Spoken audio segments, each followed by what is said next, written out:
Hello hello hello, क्या हाल चाल। परिश्रम 2026 बैच में एक और नए दिन में, नए नए वीक में और नई नई चैप्टर के साथ स्वागत है आप सभी का फिजिक्स की क्लास के अंदर। Good evening, good evening, good evening. जय हिंद बेटा, जय Hind. Hello hello hello. Miss you a lot बेटा जी, मिस यू अलॉट। लेकिन वैसे मैं जल्दी आ गया हूं, है ना। मुझे 2 दिन बाद आना, मतलब मुझे कल आना था वैसे, है ना, ट्यूसडे आना था, लेकिन मंडे आ गया। और मंडे आने का कारण यह है कि थर्सडे को क्लास जो है वो क्या नाम है अपनी, आरुषि मैडम जो है वो मेरे साथ स्वैप करेंगी। तो आज जो क्लास आरुषि मैडम की थी, ये एक्स्ट्रा क्लास नहीं है बेटा, आरुषि मैम वाली क्लास है, ठीक है ना, जो मैं ले रहा हूं। और मेरी क्लास जो थर्सडे को होगी वो आरुषि मैम लेगी। तो थर्सडे मंडे में इस वीक स्वैप हुआ है, क्योंकि आरुषि मैम कहीं पे बाहर हैं, ठीक है ना, वो कहीं बाहर गई हुई हैं, तो वो आ नहीं पाई आज के दिन। उन्होंने तो फिर अर्जेंट एकदम से मुझे कल मैसेज आया उनका रात में, तो काफी लेट। मैं कल एक मूवी देखने गया था, हाँ, संडे को ऐसे कभी कभी चले जाना चाहिए, तो मैं चले गया था मूवी देखने के लिए। और मूवी का नाम था माँ। माँ मूवी, काली माता पर वो मूवी है ना। और उसमें काजोल है और काफी सुपर नेचुरल चीजें दिखा रखी हैं उसके अंदर, ठीक है ना। वो तो चलो फिक्शनल बातें हैं, है ना, लेकिन वैसे एक एसेंस जो थी मूवी की वो काली माता पर थी। तो काली माता की जो शक्तियां हैं वो हर माँ में होती है। हर माँ एक काली माँ का रूप हो सकती है कभी भी, है ना। अगर बच्चा ढंग से पढ़ेगा नहीं बेटा, तो तुम्हारी माता भी काली माता बन जाएगी, ठीक है ना। और दे लवड़ छित्तर खानी बना देगी तुम्हारी, गुद्दी लाल मार मार के, तो है ना। तो इसलिए काली माता का ध्यान करते हुए है ना, हम लोग चालू करते हैं। नहीं नहीं, अकेले कैसे जाऊंगा, मैं माँ के साथ गया था मूवी देखने के। अरे मैं तो फैमिली के साथ गया था मूवी देखने, है ना। माँ मूवी देखने अकेला कैसे जाऊंगा बताओ। माँ मूवी देखने जा रहा हूँ, है ना, और माँ घर पे है, बताओ। माँ को साथ लेके गया था मैं, ठीक है ना। तो मेरी माँ और मैं, है ना, परिवार, हम लोग सब गए थे, ठीक है। हाँ, तो रेटिंग, अरे मूवी की रेटिंग से क्या फर्क पड़ता है यार। ये रेटिंग देने वाले कौन लोग हैं, ये क्रिटिक कौन होते हैं। ये भी तो इंसान ही होते हैं, है ना। ये बड़े बड़े क्रिटिक जो हैं, ये क्या इंसान ही तो हैं ये भी तो। अब मूवी एक क्या कहते हैं, सब्जेक्टिव केस होता है ना भाई। मेरे को कैसी लगी, तुमको कैसी लगी, अलग अलग हो सकता है ना भाई, है ना। मूवी सबके लिए अलग अलग हो सकती है। तुम्हारे लिए मूवी कोई और अच्छी, तुम्हें कोई और मूवी अच्छी लगेगी, है ना। मुझे मुझे ये सही लगी तो मैं ये चला गया देखने के लिए, ठीक है ना। वैसे हाँ, एक मूवी और भी लगी हुई है F1, है ना। काफी सारे बच्चे मुझे पता है F1 देखने जा रहे हैं, ठीक है। हाँ, लेकिन मैं वेट करूंगा कि OTT पे कब आएगी, ठीक है, फिर मैं इसको देख लूंगा, ठीक है ना। इसके लिए मैं हॉल में तो नहीं जा रहा। हाँ, ओपनहाइमर भी देखने में गया था बेटा, वाइफ के साथ ही गया था ओपनहाइमर देखने। वो बात अलग है कि वो सो रही थी ऐसे मुंह खोल के, पर मैं पूरा ओपनहाइमर देखा था ठीक है। नहीं, मजाक करो, पूरे टाइम नहीं सोती रही थी, बीच में थोड़ी सी बोरिंग है वो ओपनहाइमर मूवी ना, तो वहां पर थोड़ी नींद आ जाती है बंदे को। चलिए, तो भाई अब बारी है, आज बारी है आज बारी है, आज बारी है चैप्टर 5 की। आज बारी है नए नए चैप्टर की, ठीक है। अच्छा, चेकलिस्ट सनम तेरी कसम, नहीं भाई, मुझे ऐसी मूवी बिल्कुल पसंद नहीं है यार, मैं नहीं देख पाता ऐसी मूवी है भाई। रोमांटिक वाला खेल तो मेरा नहीं हो पाता, है ना। रोमांटिक हम घर वाली के साथ हो जाते हैं, वो भी अलग से, मतलब उसके लिए कोई फिल्म देखने की जरूरत नहीं पड़ती मुझे ठीक है, तो सही है, बढ़िया है, ठीक है। चलिए, तो चैप्टर 5 आज चालू करने जा रहे हैं बेटा, ठीक है। और चैप्टर 5 एक नया चैप्टर है, मैग्नेटिज्म मैटर, और मैं कहूंगा कि भाई एक इजी चैप्टर है। It is an easy chapter, आसान चैप्टर है। दूसरा, ये एक छोटा चैप्टर भी है, आसान भी है, छोटा भी है, ठीक है। और मैं कहूंगा कि थ्योरी बेस ज्यादा है। यस, यहां पर आपको थ्योरी जो है वो ज्यादा देखने को मिलेगी, ठीक है। थ्योरी जो है वो आपको ज्यादा देखने को यहां पर मिलेगी, ठीक है है ना। हाँ हाँ हाँ, ठीक। हाँ, बैकलॉग, हाँ, अब ये बात भी बहुत जरूरी है कि मैग्नेटिज्म एंड मैटर पढ़ने के लिए कौन कौन से चैप्टर आपको पहले से आने चाहिए। तो ये बात आप ध्यान से सुन लेना, मैग्नेटिज्म एंड मैटर अगर आपको पढ़ना है तो आपके चैप्टर 1 का बैकलॉग बिल्कुल नहीं होना चाहिए। यस, चैप्टर 1 बहुत जरूरी है। Chapter 1 is very very important, very very important, ठीक है। और थोड़ा सा चैप्टर 2 भी आना चाहिए, ज्यादा नहीं, थोड़ा सा चैप्टर 2 थोड़ा सा आना चाहिए, थोड़ा सा यूज होगा चैप्टर 2। और चैप्टर 1 तो लगभग आपको सब जगह पर यूज होता हुआ दिखेगा इस चैप्टर के अंदर। तो यस, अगर आपका इलेक्ट्रिसिटी का बैकलॉग है, यानी चैप्टर 3 का बैकलॉग है, तो चल जाएगा, कोई बात नहीं, ठीक है ना। अगर आपका चैप्टर 3 का बैकलॉग है तो चल जाएगा, लेकिन चैप्टर 1 का बैकलॉग नहीं होना चाहिए इस चैप्टर को पढ़ने से पहले, ठीक है। तो अगर आप में से किसी बच्चे का चैप्टर 1 में बैकलॉग है, तो प्लीज अभी ही मेरे से आप बाय बाय ले सकते हो, take care, tata bye bye, Bharat माता की जय, जय हिंद, वंदे मातरम ले सकते हो, ठीक है, और यहां से जा सकते हो। चैप्टर 1 कंप्लीट कर लेना, फिर इस लेक्चर को आप दोबारा शुरू करें। और ये मैं उन बच्चों को भी कह रहा हूं जो रिकॉर्डेड बाद में इसको देखेंगे, और वो ज्यादा बच्चे होते हैं। लाइव में हमारे पास बहुत कम बच्चे होते हैं, बहुत कम बच्चे आते हैं, क्योंकि रिकॉर्डेड देखना ज्यादा बच्चे प्रेफर करते हैं। तो इसलिए ये डेटा कहता है, मतलब मुझे नहीं पता ऐसा क्या रीजन है इसके पीछे, ना ही मैं कोई एनालिस्ट हूं, मेरा काम तो पढ़ाने का है और मैं तो पढ़ाता हूं भाई, ठीक है। तो ये तो टीम वाले जाने के क्या कारण रहता है, लेकिन ज्यादातर बच्चे हमारा बैच को रिकॉर्डेड देखते हैं, बाद में देखते हैं, ठीक है ना। तो रिवीजन करने भी कभी बाद में आप आओगे अगर, तो ध्यान रखना इस बात का। चैप्टर वन कई जगह पर यूज होता हुआ आपको दिखेगा इसके अंदर, ठीक है। कितने लेक्चर लगेंगे? बहुत बढ़िया, तो 3 लेक्चर लगेंगे इसको पढ़ने में, ठीक है। एक छोटा चैप्टर है तो ज्यादा लेक्चर नहीं लगेंगे, 3 लेक्चर लगेंगे, इंक्लूडिंग प्रैक्टिस सेशन बोल रहा हूं मैं प्रैक्टिस सेशन मिला करके, ठीक है। और मैंने काफी सारे इसके प्रीवियस ईयर क्वेश्चन भी खोजे हैं, मुझे कम मिले हैं प्रीवियस ईयर क्वेश्चन, बहुत ज्यादा मुझे नहीं मिले हैं बोर्ड के भी, क्योंकि चैप्टर ही छोटा है ना, चैप्टर ही छोटा है, तो बहुत ज्यादा बोर्ड में भी क्वेश्चन नहीं मिले मुझे इसके, मतलब हर साल में एक क्वेश्चन आया, ऐसा कुछ हुआ है, ठीक है ना। तो चैप्टर भी छोटा है और जल्दी भी निपट जाएगा, है ना। तो बिना टाइम वेस्ट के स्टार्ट करते हैं है ना। ये वाओ वाओ वाली बात हो, कह रहे सर आज ही खत्म कर दो, 1 शॉट ले लो इसको। नहीं नहीं, 1 शॉट की जरूरत नहीं है, आराम आराम से पढ़ेंगे इसको, कोई जल्दी नहीं है, ठीक है। 3 लेक्चरों में खत्म कर देंगे, सही है, डन है। अभी फिलहाल के लिए बेटा मैं चैट बंद कर रहा हूं, ठीक है, क्योंकि कुछ नाजायज डिमांडें आ जाती है यहां से सामने से, सर गाना सुना दो, सर नाच के दिखा दो, सर वो आपने 11वीं क्लास के उदय बैच के अंदर सर वो सुनाया था दबदे नी, तो सर आप एक बार दबदे नी दोबारा से सुना दो भाई, पढ़ान दे, अभी है पढ़ा लें दे, कोर्स करा लें दे, है ना। एक तो पहले से तुम ये शिकायत लेके बैठे थे, सर लेट स्टार्ट क्यों किया है सर, परिश्रम को जल्दी स्टार्ट करिए सर, आपने इतना देर कर दिया है सर स्टार्ट करने में, 20 तारीख से स्टार्ट, 15 से स्टार्ट होना था सर, 20 से भी नहीं हुआ है। मैंने कहा बेटा अभी बैक वो आपको ब्रिज कोर्स पढ़ा देता हूं मैं, वहां पर आ जाओ। नहीं सर स्टार्ट करिए सर बैच को। अब बैच स्टार्ट हो गया है तो भाई तुम कोर्स नहीं कराने दे रहे, कह रहे तुम गाना सुनाओ सर, डांस कर दो सर, दबदे नहीं सुना दो। अरे आएगा, बारी आएगी, अभी कोर्स थोड़ा एक्सेलरेट करवाएं, उसके बाद बात आएगी, ठीक है। चलिए तो स्टार्ट करते हैं भाई, चैप्टर नंबर 5। टॉपिक क्या है आज के? आज मैं कुछ भी लिख के नहीं लाया हूं क्योंकि मैं सब कुछ ही उठा लाया हूं आज, क्योंकि बहुत बड़ा चैप्टर ये है नहीं, तो मैं सारा कुछ ही उठा लाया आज, ठीक है। तो मैं देखूंगा मैं कितना करवा पाऊंगा। वैसे स्टार्टिंग जो होती है बार मैग्नेट से होती है, देखो ये खत्म हो गया चैप्टर, बस इतना सा चैप्टर है, 50 स्लाइड का चैप्टर है, मुश्किल से 50-55 स्लाइड है इसकी बस, ठीक है ना। स्टार्ट कहां से करेंगे? बार मैग्नेट से, ठीक है। स्टार्टिंग में बार मैग्नेट की पूरी कहानी सुनाई जाएगी, ठीक है। तो आज का हमारा टॉपिक है बार मैग्नेट की गाथा बार मैग्नेट की गाथा, है ना। आज हम क्या करेंगे? बार मैग्नेट की पूरी गाथा सुनाएंगे आपको, पूरी कहानी पढ़ेंगे बार मैग्नेट की, ठीक है। ओके, सबसे पहले हमेशा की तरह, क्योंकि मैं एक बहुत ही कंसिस्टेंटली अपने डिसिप्लिन को फॉलो करने वाला आदमी हूं, तो मैं हमेशा ऐसा लाऊंगा ही लाऊंगा, और मैं ले आया आपके सामने।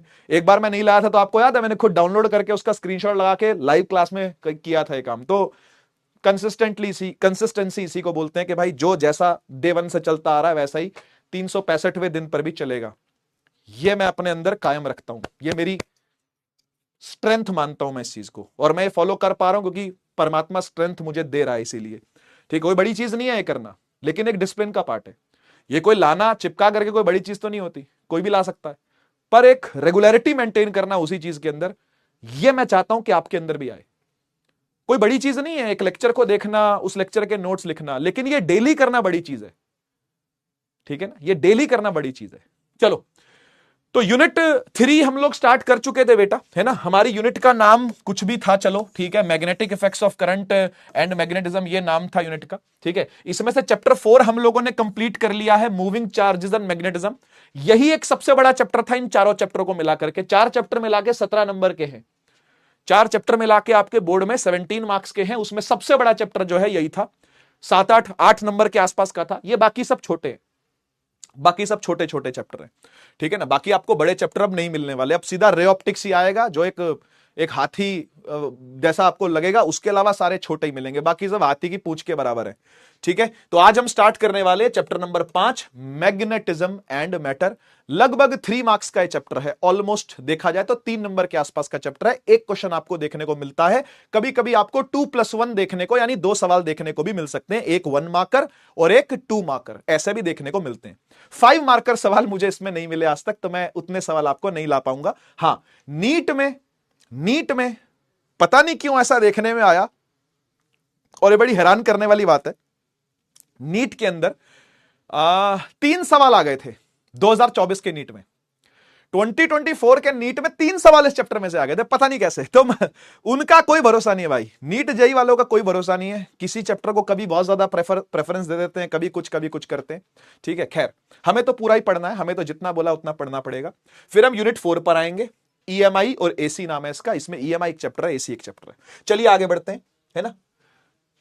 पूरा कोर्स आपके चैप्टर 5 का ये है। इस साल 2026 में जो आप बोर्ड दे रहे होगे उसका सिलेबस आपके सामने है, ध्यान से देखिएगा बेटा। सबसे पहले बार मैग्नेट की चर्चा होगी, फिर बार मैग्नेट को सोलेनॉइड से कंपेयर किया जाएगा।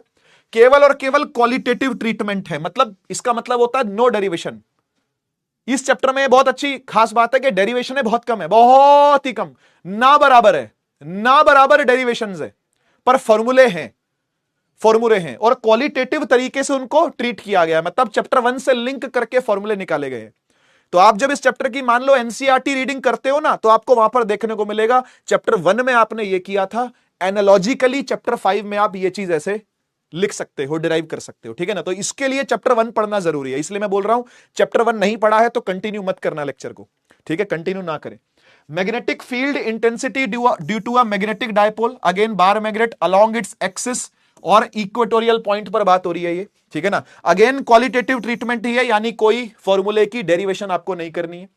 टॉर्क का भी यही सीन है, टॉर्क है यूनिफॉर्म मैग्नेटिक फील्ड में, केवल क्वालिटेटिव ट्रीटमेंट है उसका भी, मतलब कोई डेरिवेशन नहीं है, सीधा फॉर्मूला है, ठीक है। और मैग्नेटिक फील्ड लाइंस, ठीक है ना। ये पूरा मिला करके लेक्चर 1 बनेगा आपका। सर आज के लेक्चर में आप इतना करवा दोगे? हाँ करवा दूंगा, भरोसा है, बाकी देखते हैं कितना होता कितना नहीं होता, ठीक है ना। खुद को तो टारगेट बढ़ा दे सकता हूं ना मैं, अब कितना हो पाएगा कितना नहीं हो पाएगा वो देखते हैं, ठीक है ना। और लेक्चर 2 के अंदर हम लोग मैग्नेटिक प्रॉपर्टीज ऑफ मटेरियल्स, 3 प्रकार के मटेरियल पढ़े जाते हैं, पैरामैग्नेटिक, डायामैग्नेटिक, फेरोमैग्नेटिक सब्सटेंसेस, उनके एग्जांपल हैं। उसके बाद मैग्नेटाइजेशन कैसे की जाती है मटेरियल्स की, यानी मटेरियलों को मैग्नेट कैसे बनाया जाता है वो पढ़ेंगे। और लास्ट में आता है टेम्परेचर का इफेक्ट, ठीक है ना, ये पढ़ा जाएगा। बस ये आपका एनसीईआरटी का सिलेबस है, और एनसीईआरटी आप देखोगे खोल करके तो इतना ही दिया हुआ, इससे ज्यादा कुछ नहीं दिया हुआ। कुछ स्टेट बोर्ड्स के अंदर हो सकता है कोर्स थोड़ा सा और ज्यादा दिया गया हो, लेकिन एनसीईआरटी अगर फॉलो हो रही है, जो कि हम परिश्रम बैच में एनसीईआरटी ही फॉलो करते हैं, तो उसके अंदर इतना ही कोर्स है बेटा, इससे ज्यादा कोर्स नहीं है, ठीक है। चलते हैं हम लोग, सबसे पहले आते हैं इंट्रोडक्शन पर, ठीक है। तो देखो यहां पर जो बात होगी, यहां पर मैग्नेट एज अ मटीरियल बात होगी कि भाई ये जैसे मेरे हाथ में मैग्नेट है, इमेजिन करना ये मेरे हाथ में क्या है, मैग्नेट है, ये नॉर्थ पोल है, साउथ पोल है, ये सब आपने बचपन में पढ़ा है ना, इन्हीं के ऊपर बातें चलेगी, इन्हीं पर आगे बातें फॉरवर्ड कंटिन्यू होंगी। तो एक बार इतिहास पर चलते हैं। इतिहास कहता है कि एक ग्रीस नाम का देश है, अगर आपने सुना हो तो, है ना, बहुत पुरानी बहुत बड़ी सभ्यता रही है ग्रीस, है ना, ग्रीक सभ्यता बोलते हैं जिसको, है ना, और हिंदी में कहते हैं यूनान सभ्यता, है ना, यूनान बोलते हैं उसको। तो ग्रीस काफी पुराना देश है, ठीक है ना। वहां पर एक आइलैंड है जिसका नाम है मैग्नीशिया। ये पूरी तरीके से आइलैंड नहीं है, ये कुछ प्रीफेक्चर जुड़ा भी हुआ है मेनलैंड के साथ, और उसके कुछ आइलैंड्स भी हैं, तो पूरा मिला करके मैग्नीशिया कहा जाता है इसको, ठीक है ना। इस मैग्नीशिया नाम के आइलैंड में 600 बीसी में, 600 बीसी मतलब क्राइस्ट के जन्म से भी 600 साल पहले, क्योंकि क्राइस्ट का जन्म, जीसस क्राइस्ट जी का जब जन्म हो गया था उसके बाद से तो क्रिश्चियनिटी आ गई थी यूरोप में, ये उससे भी 600 साल 400 साल पहले की बात है, मतलब क्योंकि 600 बीसी लिखा हुआ ना, तो ये उससे भी पहले की बात है, 600 ईयर्स बिफोर क्राइस्ट के जन्म से पहले की बात है ये। तो उस दौरान की बात है, हुआ क्या था कि जो राजा थे ग्रीक किंगडम के, उन्होंने अपने सैनिकों को और वर्कर्स को भेजा कि भाई आप जाओ और जाकर के खदानें खोदो, मतलब खदान समझते हो ना, जैसे कोयले की खदान होती है, ऐसे खदान खोदना चालू करो और मिनरल्स निकालो जमीनों से, क्योंकि जमीनों में पता था कि मिनरल्स हैं, तो भाई जाओ और निकालो। तो कुछ सैनिक तो हमेशा साथ में जाते थे प्रोटेक्शन के लिए, और साथ में जो फार्मर्स थे, और जो फार्मर कह रहा हूं, जो वर्कर थे, उन वर्कर के पैरों के नीचे ना कीलें लगी हुई थी ताकि पकड़ मजबूत बने। जैसे आपने देखा होगा फुटबॉलर जो होते हैं उनके जो शूज होते हैं वो अलग टाइप के शूज होते हैं, है ना, इस तरीके के शूज होते हैं, उनमें नीचे इस तरीके से ऐसे कांटे कांटे लगे होते हैं।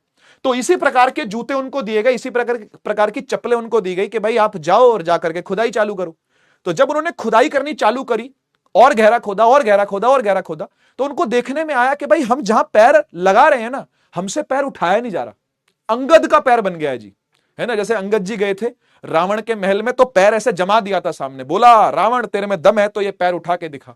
फिर वो सब आए, उसका अंगद का पैर हिलाने की कोशिश करी, नहीं हिल पाया। तो इस प्रकार से अंगद के पैर के तरीके से इनके क्या हो रहे थे, पैर गड़ रहे थे, और उठाए ना उठे पैर, उठाने की कोशिश कर रहे हैं उठ नहीं रहे, उठाने की कोशिश कर रहे हैं उठ नहीं रहे, ठीक है ना। तो ये सिचुएशन वर्कर्स के सामने देखने में आई। अब ये सब परेशान हो गए, यार ऐसा कैसे है। तो राजा ने बोला भाई ऐसा करो, इसको थोड़ा सा और खोदो। तो और खुदवाया, और खुदवाया तो ये पाया कि वहां पर आयरन के ओर्स प्रेजेंट थे जो कि मैग्नेटिक प्रॉपर्टीज को कैरी कर रहे थे, और इसीलिए वो पत्थर जो उस खदान में से निकले थे, तब तो उसको कोई ऐसा नाम नहीं दिया गया था, लेकिन जो पत्थर जो निकले वहां से, उन्हीं को मैग्नेट कहा जाने लगा। उस टाइम की बात है ये, उस टाइम की बात है। उस टाइम उनको क्या कहने जाने लगा, मैग्नेट। और मैग्नेट ही क्यों कहा गया, क्योंकि आइलैंड का नाम मैग्नीशिया था।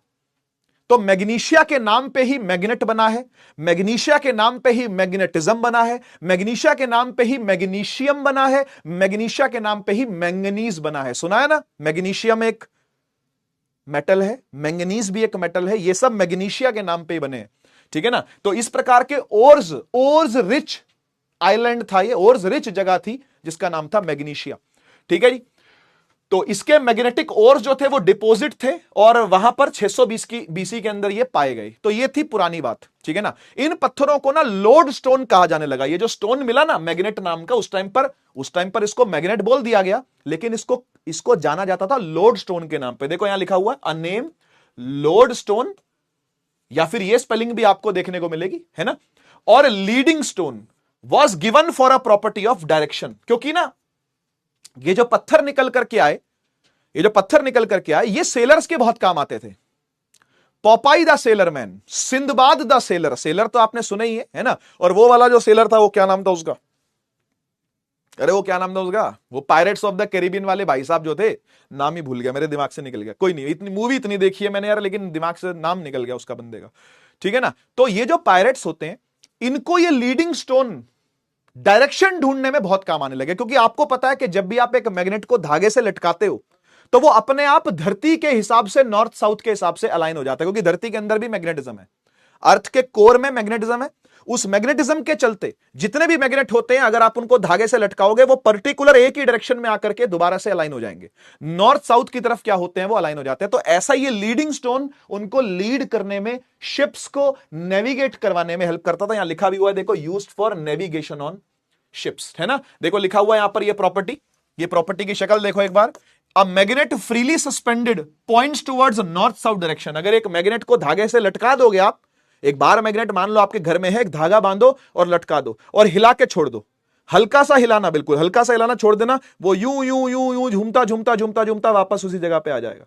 कहीं से भी घुमा के ले आओ, इधर से घुमा के ले आओ, तो भी झूमता झूमता झूमता झूमता झूमता ऐसे आ जाएगा, ठीक है ना। तो ये पुरानी बातें थी, इंट्रोडक्शन की बातें, और ये सब बातें आपने छठी क्लास में पढ़ी हुई है, ठीक है ना। बस ये इतिहास आपने शायद नहीं पढ़ा होगा, लेकिन मैंने ये थोड़ा सा आपको बता दिया इंटरेस्ट जनरेट करवाने के लिए, ठीक है। तो समझ में आ गया, ऐसा तो कुछ भी नहीं है जो मुश्किल हो इसको समझने में, ऐसा कोई कॉन्सेप्ट तो नहीं है यहां पर, ठीक है। आगे बढ़ते हैं, अब बात करते हैं बार मैग्नेट की बेसिक प्रॉपर्टीज के बारे में। ये सब प्रॉपर्टी बचपन में आप पढ़ करके आते हो, 10th में पढ़ते हो थोड़ी सी, 6th में पढ़ते हो, 8th में पढ़ते हो, वही सारी प्रॉपर्टियां हैं, एक बार पढ़ो आपको समझ में आएगा।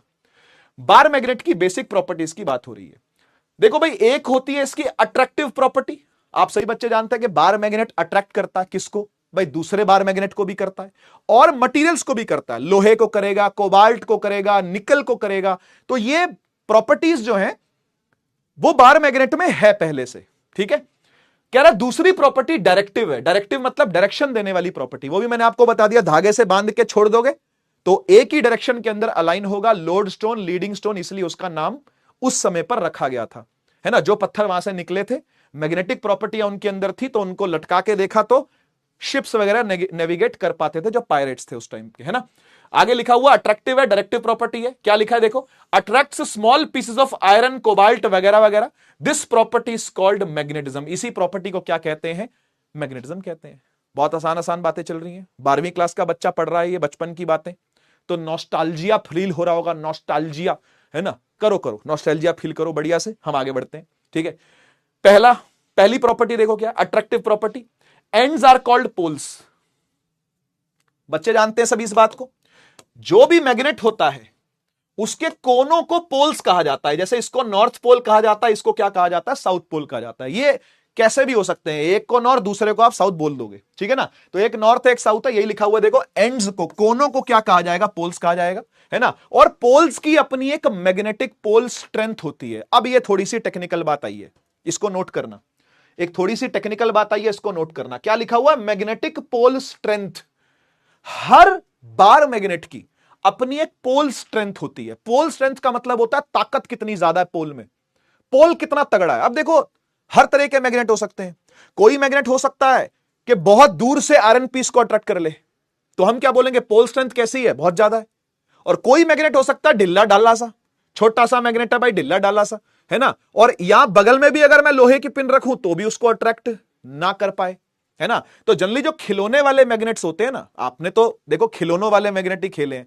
ओरिजिनल बार मैग्नेट तो कंपनियों में यूज होता है, फैक्ट्रीज में यूज होता है, वो तो आपके हाथ लगेगा नहीं। आपके हाथ में तो खिलौने वाले बार मैग्नेट लगे हैं, या लैब में जो यूज होते हैं, उनकी पोल स्ट्रेंथ कोई बहुत ज्यादा नहीं होती है, होती सबकी है, लेकिन कोई बहुत ज्यादा नहीं होती है। समझ गए ना। तो ये जो एंड्स होते हैं, अट्रैक्टिव प्रॉपर्टी यही है कि जो एंड्स होते हैं वो पोल्स हैं, उनको पोल कहा जाता है, नॉर्थ पोल साउथ पोल, और उनकी कुछ मैग्नेटिक पोल स्ट्रेंथ होती है। इस मैग्नेटिक पोल स्ट्रेंथ को डिनोट करते हैं बेटा स्मॉल एम से।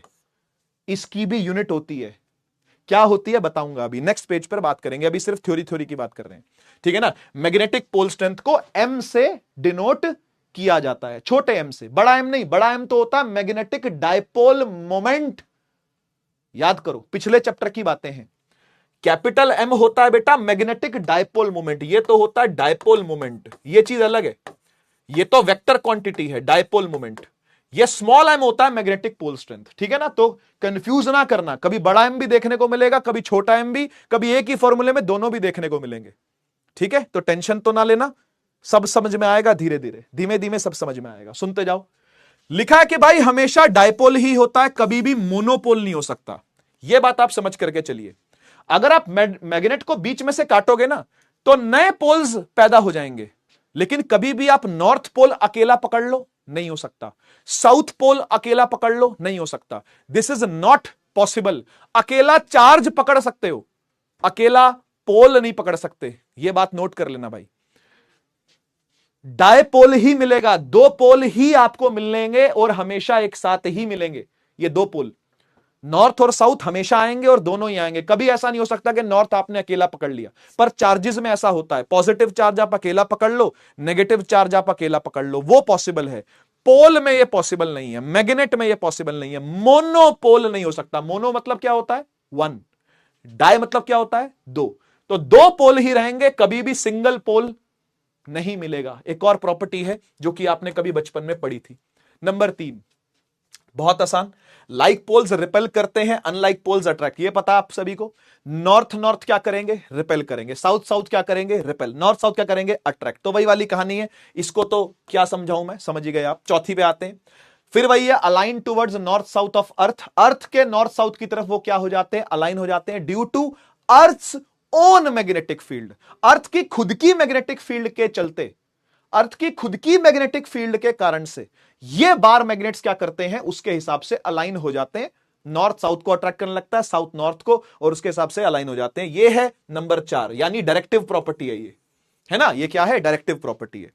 फिर पांचवी चीज जो आती है, ये और सुंदर चीज है, और ये आपको नेक्स्ट लेक्चर में पढ़ने को मिलेगी। ये है मैग्नेटिक इंडक्शन। जी हां, मैग्नेट के साथ अगर बहुत समय तक आप किसी ऐसे पदार्थ को चिपका के रखोगे जो मैग्नेट बन सकता है, तो वो मैग्नेट बन जाएगा। अगर आपने एक लोहे की पिन को मान लो मैग्नेट के साथ चिपका के रख दिया, ठीक है ना, तो उसमें कुछ समय के बाद मैग्नेटिक इंडक्शन हो जाता है। लिखा हुआ देखो, induced in other magnetic substances. दूसरे मैग्नेटिक सब्सटेंस के अंदर आप मैग्नेटिज्म को क्या कर सकते हो, इंड्यूस कर सकते हो, पैदा कर सकते हो, जागृत कर सकते हो। यह भी हो सकता है। एक छोटी सी पिन लो, उसको मैग्नेट के साथ चिपका के रख दो, एक दिन तक रख दो। थोड़ा टाइम लगता है इसके अंदर, क्योंकि डिपेंड करता है बार मैग्नेट की स्ट्रेंथ कितनी है। उसके साथ रख दो, ठीक है। और एक दिन के बाद आप जब पिन को उससे अलग करोगे ना, तो उस पिन को आप दूसरी पिन से अट्रैक्ट कर सकते हो। वो पिन जो है ना वो अपने आप में थोड़ी देर के लिए टेम्पररी मैग्नेटिज्म एक्वायर कर लेती है, थोड़े समय के लिए, लेकिन आप उसको ज्यादा छेड़छाड़ करोगे तो उसका मैग्नेटिज्म गायब हो जाता है। ठीक है, अच्छा आपके मन में ये सवाल आ रहा होगा ना, ये मैग्नेटिज्म आता कैसे है सर, ये बार मैग्नेट बनते कैसे हैं सर, इनमें ऐसा क्या होता है कि एक तरफ नॉर्थ पोल आ जाता है, एक तरफ साउथ पोल आ जाता है। तो ये बातें हम लोग नेक्स्ट लेक्चर में करेंगे, आज इस लेक्चर में पढ़ना नहीं है, क्योंकि देखो ये जो बातें हैं ना प्रॉपर मटेरियल की बातें, यहां पर आपको ये चीज पढ़नी है, यहां आपको ये चीज पढ़नी है कि कैसे मैग्नेटाइज किया जाता है मटेरियल्स को, कैसे लोहे को मैग्नेट बनाया जाता है, कैसे कोबाल्ट को मैग्नेट, मैग्नेट बनता कोई कैसे है, क्या होता है मैग्नेट में ऐसा, ये आपको जानने को मिलेगा अगले लेक्चर में, आज नहीं बात करेंगे इस बारे में, है ना। आज हम ऊपर ऊपर की बातें करेंगे बस बार मैग्नेट को लेकर के कि बार मैग्नेट बन जाता है, उसके बाद की कहानी क्या है, कैसे बनता है, क्यों बनता है, कौन बनाता है, अंदर क्या होता है, जानने को नेक्स्ट लेक्चर में मिलेगा आपको। इस लेक्चर में अभी बातें नहीं, अभी ऊपर ऊपर की बातें हैं खाली, ठीक है ना, सतही बातें हैं, केवल सतही बातें, सतही बातें समझते हो ना, सुपरफिशियल बातें, ऊपर ऊपर की बातें हैं इस लेक्चर में। नेक्स्ट लेक्चर में अंदर की बातें भी करेंगे कि अंदर क्या होता है। सब्र रखना, एक बहुत ही प्यारा टॉपिक है, छोटा सा टॉपिक है, सुन लीजिए। कहता है कि भाई मैग्नेटिज्म का ना असली परीक्षा रिपल्शन ही है। मैग्नेट कोई है ये रिपल्शन से ही पता चलता है। बोले कैसे, ऐसे कैसे, अट्रैक्शन से भी चलता है पता, आप रिपल्शन कैसे कह रहे हो कि रिपल्शन से ही पता चलता है। तो सुनो सुनो, मुझे एक बात बताओ, मान लेते हैं आपके पास एक मैग्नेट है, ठीक है, सुनिएगा ध्यान से, ये बहुत प्यारा चीज है, ये बहुत प्यारा टॉपिक है, इसको ध्यान से सुनना, ठीक है। मान लेते हैं आपके पास एक मैग्नेट है, उसके कुछ नॉर्थ साउथ पोल होंगे ही होंगे, हाँ बढ़िया बात है, ठीक है। अच्छा एक बात बताओ, इस मैग्नेट ने एक दूसरे मटेरियल को, एक दूसरा मटेरियल है, मान लो ये कोई दूसरा मटेरियल है, ठीक है ना, ये दूसरा कोई मटेरियल है, इसको अट्रैक्ट कर लिया, क्या कर लिया, इसको अट्रैक्ट कर लिया, अट्रैक्ट कर लिया, ठीक है। तो मुझे एक बात बता, अगर इस दूसरे मटेरियल को अट्रैक्ट कर लिया इसने तो क्या तू पक्के से कह सकता है कि ये मैग्नेटिज्म की वजह से ही हुआ है। मतलब क्या दूसरा जो मटेरियल है क्या वो मैग्नेटिक मटेरियल ही होगा, क्या ये पक्के से कह सकते हो आप।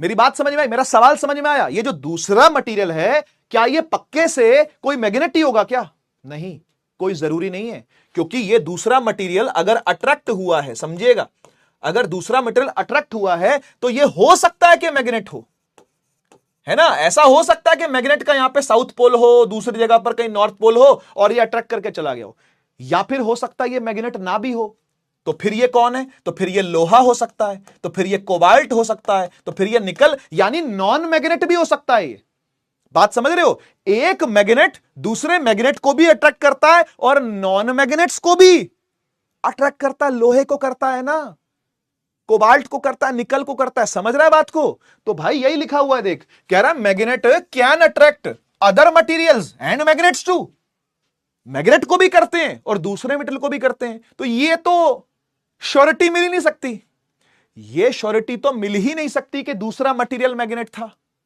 क्या ये श्योरिटी दे पाओगे आप, बताओ, क्या ये श्योरिटी से कह पाओगे कि दूसरा मटेरियल जो था वो मैग्नेट था, नहीं कह पाएंगे, क्योंकि अट्रैक्ट तो लोहे को भी कर रहा है, कोबाल्ट को भी कर रहा है और मैग्नेट को भी कर रहा है, लेकिन रिपल्शन कैसे श्योर टेस्ट है मैग्नेटिज्म का, क्योंकि एक मैग्नेट केवल रिपेल ही कर सकता है दूसरे मैग्नेट को, है ना, वो किसी और मटेरियल को रिपेल नहीं कर पाएगा, मैग्नेट को ही रिपेल कर पाएगा, समझ रहे हो, ये लिखा हुआ है magnet can only repel another magnet. तो इसलिए श्योर टेस्ट किसी के मैग्नेट होने का क्या है, रिपल्शन, अट्रैक्शन नहीं, समझ रहे हो ना भाई। ये मटेरियल मैग्नेट था या नहीं था, क्या आप श्योर हो पाए, नहीं हो पाए, लेकिन सोचो कि अगर हम ऐसे किसी मटेरियल के आगे साउथ ले आते, नॉर्थ ले आते, कुछ ऐसे पलट के देख लेता मैं इसको और ये दूर भाग जाता, तो हम पक्के से कहते हो ओए मैग्नेट था, ओए तू मैग्नेट था तभी तू दूर भागा है, ओए ऐसे बोलते कि नहीं बोलते, इसको बोलते ना। अगर ये दूर भागा है तो पक्का, मतलब ये रिपेल हुआ है तो ये पक्का कौन है, ये मैग्नेट है। तो repulsion is the sure test of magnetism. क्या ये बात समझ में आई, अट्रैक्शन से नहीं पकड़ पाओगे कि दूसरी चीज मैग्नेट थी कि नहीं थी, बहुत प्रैक्टिकल बात है, बहुत प्रैक्टिकल बात है ना भाई। अट्रैक्शन से नहीं पकड़ पाओगे आप कि दूसरी चीज मैग्नेट थी कि नहीं थी, लेकिन रिपल्शन से जरूर पकड़ लोगे कि दूसरी चीज क्या थी, मैग्नेट ही थी, है कि नहीं? तो ये कहानी है, समझ गए ना? इसको आप अपनी जिंदगी से भी रिलेट कर सकते हो।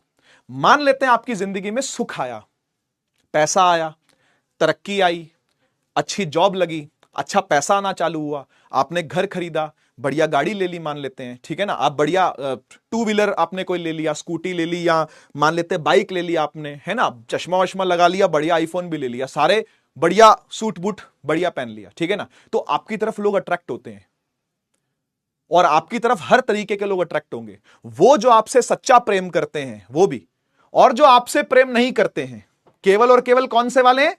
मैग्नेट जैसे हैं, ठीक है ना? आपसे सच्चा प्रेम करने वाला भी आपकी तरफ अट्रैक्ट होगा, और नहीं करने वाला भी आपकी तरफ, आपसे मतलब रखने वाला भी आपकी तरफ अट्रैक्ट होगा। लेकिन मान लो एक दिन आपके जीवन में दुख आता है, आपका कमाया धन कहीं लॉस में चला जाता है, और ये सुख दुख तो जीवन का फेजेस हैं, ये चलते रहते हैं, ठीक है ना? आपका घर बिक जाता है, गाड़ी बिक जाती है, नौकरी चली जाती है, तो मुझे बताओ उस टाइम पर भी जो सच्चा प्यार करने वाले लोग हैं वो आपके साथ रहेंगे? आपकी मां आपके साथ रहेगी, आपके पिता आपके साथ रहेंगे, आपका लाइफ पार्टनर आपके साथ रहेगा, आपके बच्चे आपके साथ रहेंगे। मान लेते हैं परिवार आपने बना लिया आगे जाकर के, है ना? और फिर कोई भयंकर लॉस हो गया, ईश्वर ना करे लेकिन हो गया, है ना? तो जो आपसे प्रेम करने वाला है वो आपके साथ ही रहेगा, लेकिन जो प्रेम नहीं करता था वो दौड़ लेगा। तो ये श्योर टेस्ट हुआ ना दोस्ती का। ये दोस्ती का असली टेस्ट हुआ कि नहीं हुआ? कि जिस दिन तू सुखी था, जिस दिन तू खुश था, जिस दिन तू अमीर था, जिस दिन तेरी जेब में पैसा था, उस दिन तेरे आसपास लोगों का घेरा था, और जिस दिन तू गरीब हो गया, जिस दिन तेरी जेब से पैसा चला गया, उस दिन कुछ ही लोग होंगे जो सच्चा प्रेम करने वाले ही लोग होंगे जो तेरे साथ रहेंगे, बाकी लोग निकल लेंगे। समझ गए ना? तो गरीबी is the sure test of friendship. A friend in need is the friend in deed, बोलते हैं कि नहीं बोलते? जो हमारी प्रॉब्लम्स में हमारे काम आ जाए वही हमारा सच्चा दोस्त होता है। तो ये बिल्कुल सच बात है। श्योर टेस्ट अगर फ्रेंडशिप का करना है तो वो गरीबी है। ठीक है? तो ये आप अप्लाई कर सकते हो अपनी लाइफ में भी, ठीक है ना? तो ये श्योर टेस्ट मैग्नेटिज्म का क्या होता है? रिपल्शन ही होता है, क्योंकि एक मैग्नेट ही दूसरे मैग्नेट को रिपेल कर सकता है। मैग्नेट कभी नॉन मैग्नेट को रिपेल कर ही नहीं पाएगा, वो तो हमेशा अट्रैक्ट ही होंगे। आई होप मैं समझा पाया आपको इस बात को। आगे बढ़ते हैं। हां जी, तो बार मैग्नेट की डायपोल मोमेंट और पोल स्ट्रेंथ। पोल स्ट्रेंथ मैंने आपको बताया। देखो, पोल स्ट्रेंथ को डिनोट करते हैं, सुनते जाइएगा, है ना? पोल स्ट्रेंथ को डिनोट किया जाता है स्मॉल एम से, ठीक है? और डायपोल मोमेंट आप लोगों ने ऑलरेडी पढ़ ली है, कैपिटल एम से डिनोट होती है ना? कैपिटल एम से डिनोट होती है। बार मैग्नेट की जहां तक बात है, देखते जाओ।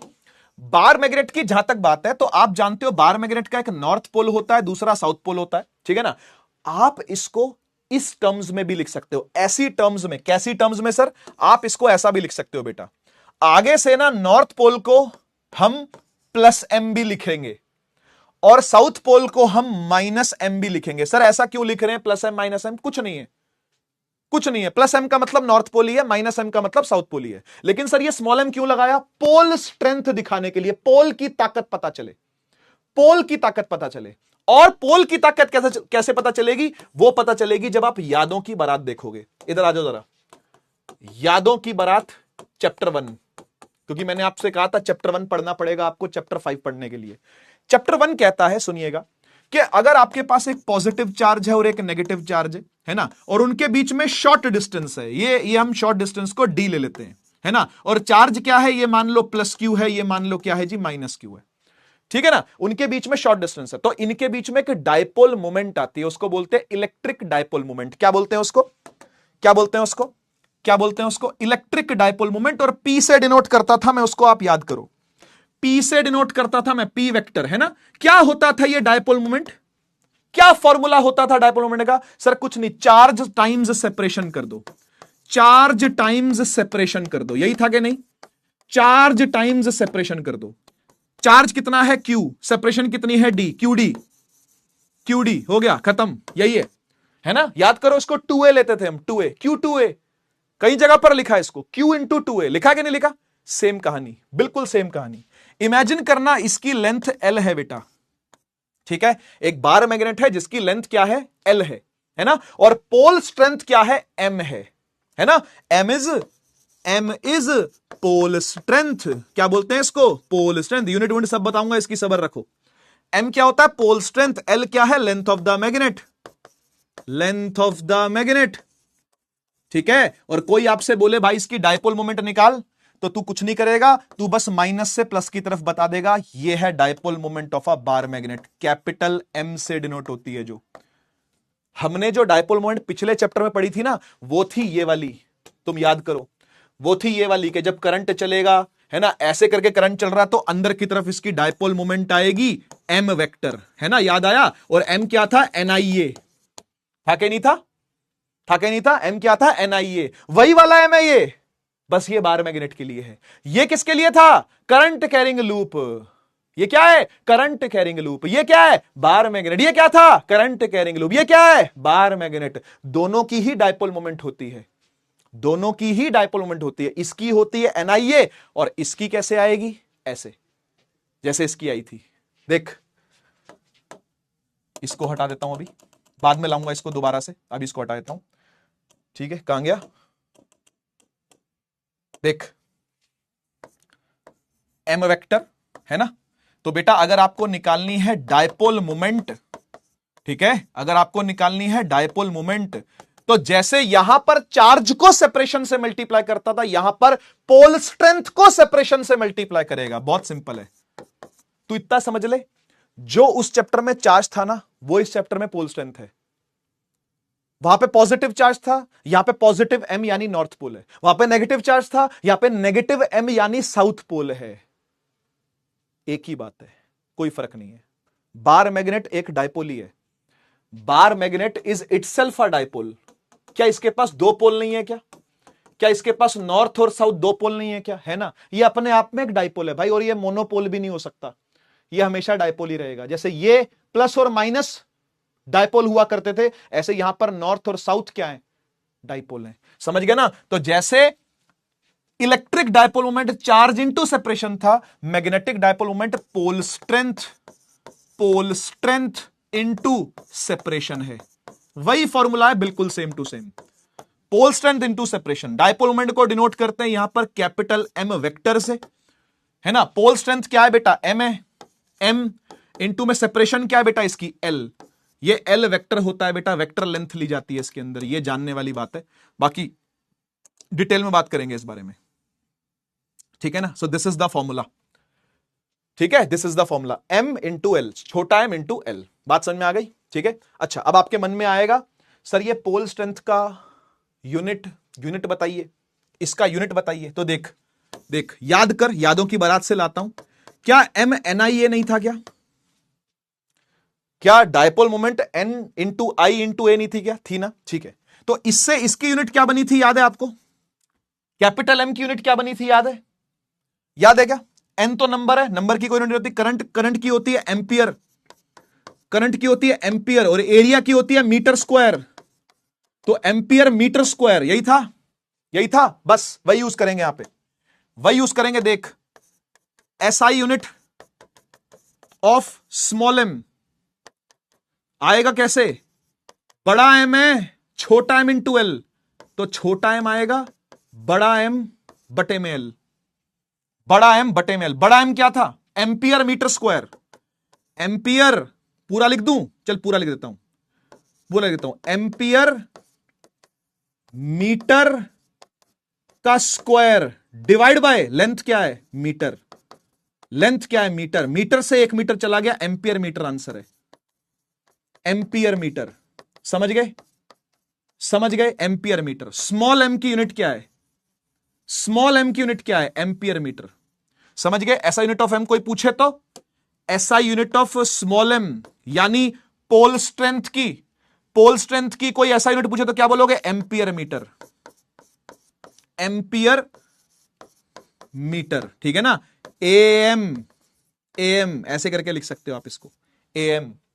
समझ में आ गया ना कहां से आया ये, कैपिटल एम की निकाली है इस फॉर्मूले से, ये पिछले चैप्टर 4 का फॉर्मूला है, एनआईए, वहां से एम्पियर मीटर स्क्वायर आई, यहां पुट कर दी, लेंथ को डिवाइड कर दिया, लेंथ को से डिवाइड, लेंथ की क्या है, मीटर, मीटर से मीटर कट गया, एम्पियर मीटर आ गया, खत्म, एम्पियर मीटर आ गया, खत्म, ठीक है। क्या समझ में आया, सही है। अब मुद्दे की जो बात है वो ये है कि डायपोल मोमेंट के ऊपर चर्चा चलेगी अभी आगे, अब आगे जो चर्चा चलेगी वो सारी डायपोल मोमेंट चलेगी। डायपोल मोमेंट को ढंग से समझ लो। डायपोल मोमेंट का मतलब होता है पोल स्ट्रेंथ को मल्टीप्लाई करना है सेपरेशन से। पोल स्ट्रेंथ कितनी है बेटा, छोटा m है, और ये पूरी लेंथ हो गई, तो एक ही बार लिखना इसको और एक ही बार लिखना इसको, दोनों को मल्टीप्लाई कर देना। आगे बढ़ते हैं। मान लेते हैं कोई मैग्नेट है इरेगुलर शेप का। इरेगुलर शेप क्या होती है, तो भाई मान लो कि आपने द ग्रेट खलीजी को बुलाया और उन्होंने आपके मैग्नेट का यह हाल कर दिया। सर ये क्या कर दिया हमारे मैग्नेट का? हाँ, खली को बुलाना क्यों था, फिर बुलाया तो फिर वो हाल करेगा ना कुछ ना कुछ। तो मान लेते हैं कि ग्रेट खली को बुलाया और ग्रेट खली ने आपके मैग्नेट का ये हाल कर दिया। सीधा मैग्नेट था, उसके करके टेढ़ा मेढ़ा कर दिया उसको, ठीक है जी। तो ये है आपका साउथ पोल मान लेते हैं, ये है आपका नॉर्थ पोल, ठीक है। तो आपसे पूछा जाए कि भाई डायपोल मोमेंट निकालनी है, माने एम निकालना है, तो आपको पता क्या होता है, पोल स्ट्रेंथ इनटू में लेंथ। तो लेंथ कौन सी लोगे, क्या ये पूरी लेंथ लोगे क्या, ये नहीं, ये लेंथ नहीं लेनी है। कौन सी लेनी है, वेक्टर लेंथ लेनी है। कहानी समझ, साउथ से लेके नॉर्थ यही होती है वेक्टर लेंथ। बस एल इफेक्टिव लेना है बेटा, एल इफेक्टिव लेना है। याद आया एल इफेक्टिव की बातें पिछले चैप्टर में थी, ठीक है, समझ में आ गया ना। साउथ से लेके नॉर्थ की तरफ एक वेक्टर खींच दो, बस वही है। तो ये एल वेक्टर है बेटा असल में, समझ गए। कोई भी इरेगुलर शेप आ गई, कैसी भी शेप आ गई मैग्नेट की, आपको एल इफेक्टिव लेना है। दिस इज वेक्टर लेंथ, ठीक है, वेक्टर लेंथ। कहां से कहां तक, साउथ टू नॉर्थ, है ना। और मैग्नेटिक मूवमेंट की डायरेक्शन भी क्या है, साउथ टू नॉर्थ, क्योंकि जो दिशा इसकी होगी वही दिशा इसकी भी होगी। आइए सवाल करते हैं, मैं करवाऊंगा, तू देख। एक स्टील वायर है जिसकी लेंथ एल है, एक स्टील की वायर है जिसकी लेंथ एल है, उसमें मैग्नेटिक मोमेंट एम है। कह रहा it is then bent into a semi circular arc, ठीक है। तो भाई ये रही वो लेंथ, ठीक है, ये रही वो लेंथ एल। और क्या किया, खली साहब को बुलाया, खली साहब ने क्या किया, द ग्रेट खली ने आकर के उसको सेमी सर्कुलर आर्क में बेंट कर दिया, ऐसे सेमी सर्कुलर आर्क में क्या कर दिया, बेंड कर दिया जी, ठीक है। तो कह रहा है कि नई मैग्नेटिक मोमेंटम क्या बनेगी, क्या मैग्नेटिक मोमेंट चेंज हो जाएगी क्या, पहले ये पता करो कि क्या वो मैग्नेटिक मोमेंट चेंज हो जाएगी क्या। बिल्कुल हो जाएगी, 100% हो जाएगी। देख, ये साउथ था, ये नॉर्थ था, तो मैग्नेटिक मोमेंट पहले ऐसे थी, नॉर्थ से साउथ, सही है ना। और कैसे लिखते थे इसको आप, जैसे नॉर्थ को हम प्लस एम लिख लें, है ना, और साउथ को हम माइनस एम लिख लें। तो ये रहा आपका प्लस एम, इस बार यहां आ गया, और माइनस एम कहां आ गया, यहां आ गया। गलत तो नहीं कह रहा भाई, इसी वायर को मोड़ दिया ना, प्लस एम यहां आ गया, माइनस एम यहां आ गया, ठीक। माइनस एम से प्लस एम को जोड़ दोगे अगर आप, तो ये लेंथ और ये लेंथ क्या सेम है क्या अब, नहीं भाई, ये लेंथ सेम थोड़ी ना है। तो ये लेंथ आपको निकालनी पड़ेगी, अब समझ रहे हो ना, ये लेंथ आपको अब फाइंड करनी पड़ेगी। तो करते हैं इसको फाइंड। देखो, सबसे पहले तो जो लेंथ है, क्या उसका पूरा सर्कल बनाया है क्या, नहीं, पूरा सर्कल नहीं बनाया। तो क्या बनाया है, सेमी सर्कल बनाया है। यानी जो लेंथ है वो 2 पाई आर के बराबर नहीं हुई है, पाई आर के बराबर हुई है। क्या मेरी बात समझ में आई, लेंथ को सेमी सर्कुलर मोड़ दिया तो लेंथ हो गई पाई आर के बराबर, यानी रेडियस निकल के क्या आ गई बेटा, एल बाय पाई आ गई। हाँ या ना बोलो, है ना। तो रेडियस जो इसकी है, यानी ये जो हिस्सा है इसका, वो एल बाय पाई है। तो ये भी तो एल बाय पाई है, और एल बाय पाई मिलके क्या हो जाएगा, 2l बाय पाई हो जाएगा। यानी पूरी लेंथ अगर वेक्टर लेंथ निकालेंगे तो 2l बाय पाई आएगी। अगर वेक्टर लेंथ निकालेंगे यहां से लेके यहां तक तो आएगी 2l बाय पाई। तो यही चाहिए अपने को तो यही चाहिए ना, क्योंकि मैग्नेटिक मोमेंट होती है pole strength multiply by L effective. L effective कितना है, यही तो एल इफेक्टिव, तो 2l by m into 2l by pi, ठीक है ना। और देख, m इंटू एल क्या था, है ना। अगर इस पुराने वाले की मैग्नेटिक मोमेंट देखूं मैं, m मान लूं, इसको m डैश मान लेते हैं। पुराने वाले की मैग्नेटिक मोमेंट क्या थी बेटा, m इंटू एल थी, है ना, m इंटू एल यही थी। तो m इंटू एल, ये m रहा, ये l रहा, ठीक है ना। ml को क्या लिख सकते हैं, पुराना वाला m लिख सकते हैं। तो ये आ गया 2m बाय पाई, है ना, पाई नीचे है तो 2m बाय पाई आ गया। दिस इज m डैश, ठीक है ना। तो कहां है 2m by pi, B option सही है, बी ऑप्शन एकदम सही है। कुछ समझ में आया क्या किया है, पहले सीधा वाला था, उसका मैग्नेटिक मोमेंट निकाल लिया, फिर मोड़ के उसका m डैश निकाल लिया। सेम कहानी है, एल इफेक्टिव ले लीजिएगा तब, ठीक है ना। एल इफेक्टिव कितना है, 12/π पुट किया, ml को हमने कैपिटल M पुट कर दिया, 2m/π आ गया, खत्म। एक और क्वेश्चन देखो, क्वेश्चन तो करेंगे भाई। कह रहा 2 identical thin bar magnets each of length L and pole strength M are placed at right angles to each other with north pole of one touching the south pole of the other. वाह भाई वाह, क्या किया मैं आपको समझाता हूं, जरा देखना। एक बार मैग्नेट ऐसा लिया, दूसरा बार मैग्नेट ऐसा लिया है, ठीक है। क्या कह रहा है, 2 identical thin bar each of length L pole strength M, मतलब इसका भी mm है और इसका लेंथ भी बराबर है, ये जितनी लेंथ है उतनी लेंथ इसकी भी है।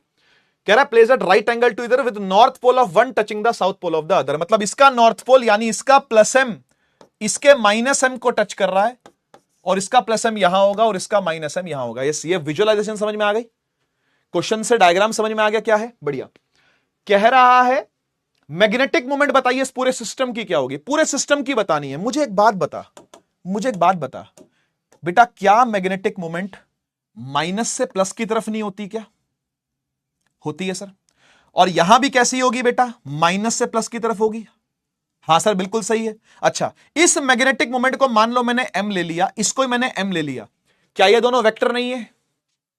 क्या ये दोनों वेक्टर नहीं है? हां सर वेक्टर है। अच्छा, एक वेक्टर ऐसा है और दूसरा वेक्टर ऐसा है, पूंछ से पूंछ मिला दी, क्योंकि मुझे कौन सा रूल लगाना है, पैरेललोग्राम रूल, पैरेललोग्राम लॉ लगाना है मुझे, अगर है ना, तो दोनों की पूंछ से पूंछ मिलानी पड़ती है वेक्टरों की।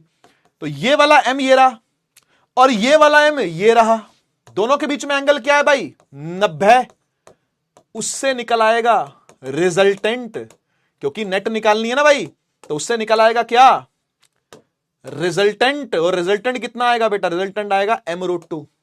हाँ या ना बोलो, रिजल्टेंट आएगा m√2, समझ गए ना। और m कितना था, कोई भी m निकाल लो, चाहे ये m निकाल लो, एक ही बात है। m कितना था बेटा, pole strength multiply by separation, separation कितनी है, L है, तो ml हो गया, ये है कि नहीं। मैग्नेटिक मोमेंट क्या हो गया, pole strength multiply by length. बस इस m√2 को √2 ml ऐसे लिख लेंगे, ये आपका आंसर है। √2 ml कहां है भाई, सी ऑप्शन एकदम सही है। आसान था कि मुश्किल था? ऐसे ऐसे सवाल आए हुए हैं, ये जेई का क्वेश्चन है, प्रीवियस ईयर। पिछला क्वेश्चन जो था वो नीट का था। ऐसे ऐसे नीट और जेई में सवाल आए हुए हैं, ठीक है। नीट 2014 का है, आपके लिए होमवर्क है, घर से ट्राई करिएगा इसको, ठीक है। आगे बढ़ रहा हूं, नेक्स्ट टॉपिक आता है बार मैग्नेट को कट करना। दो तरीके से स्लाइस हो सकता है बार मैग्नेट, या तो बार मैग्नेट को ऐसे काटेगा या फिर ऐसे काटेगा, ठीक है ना।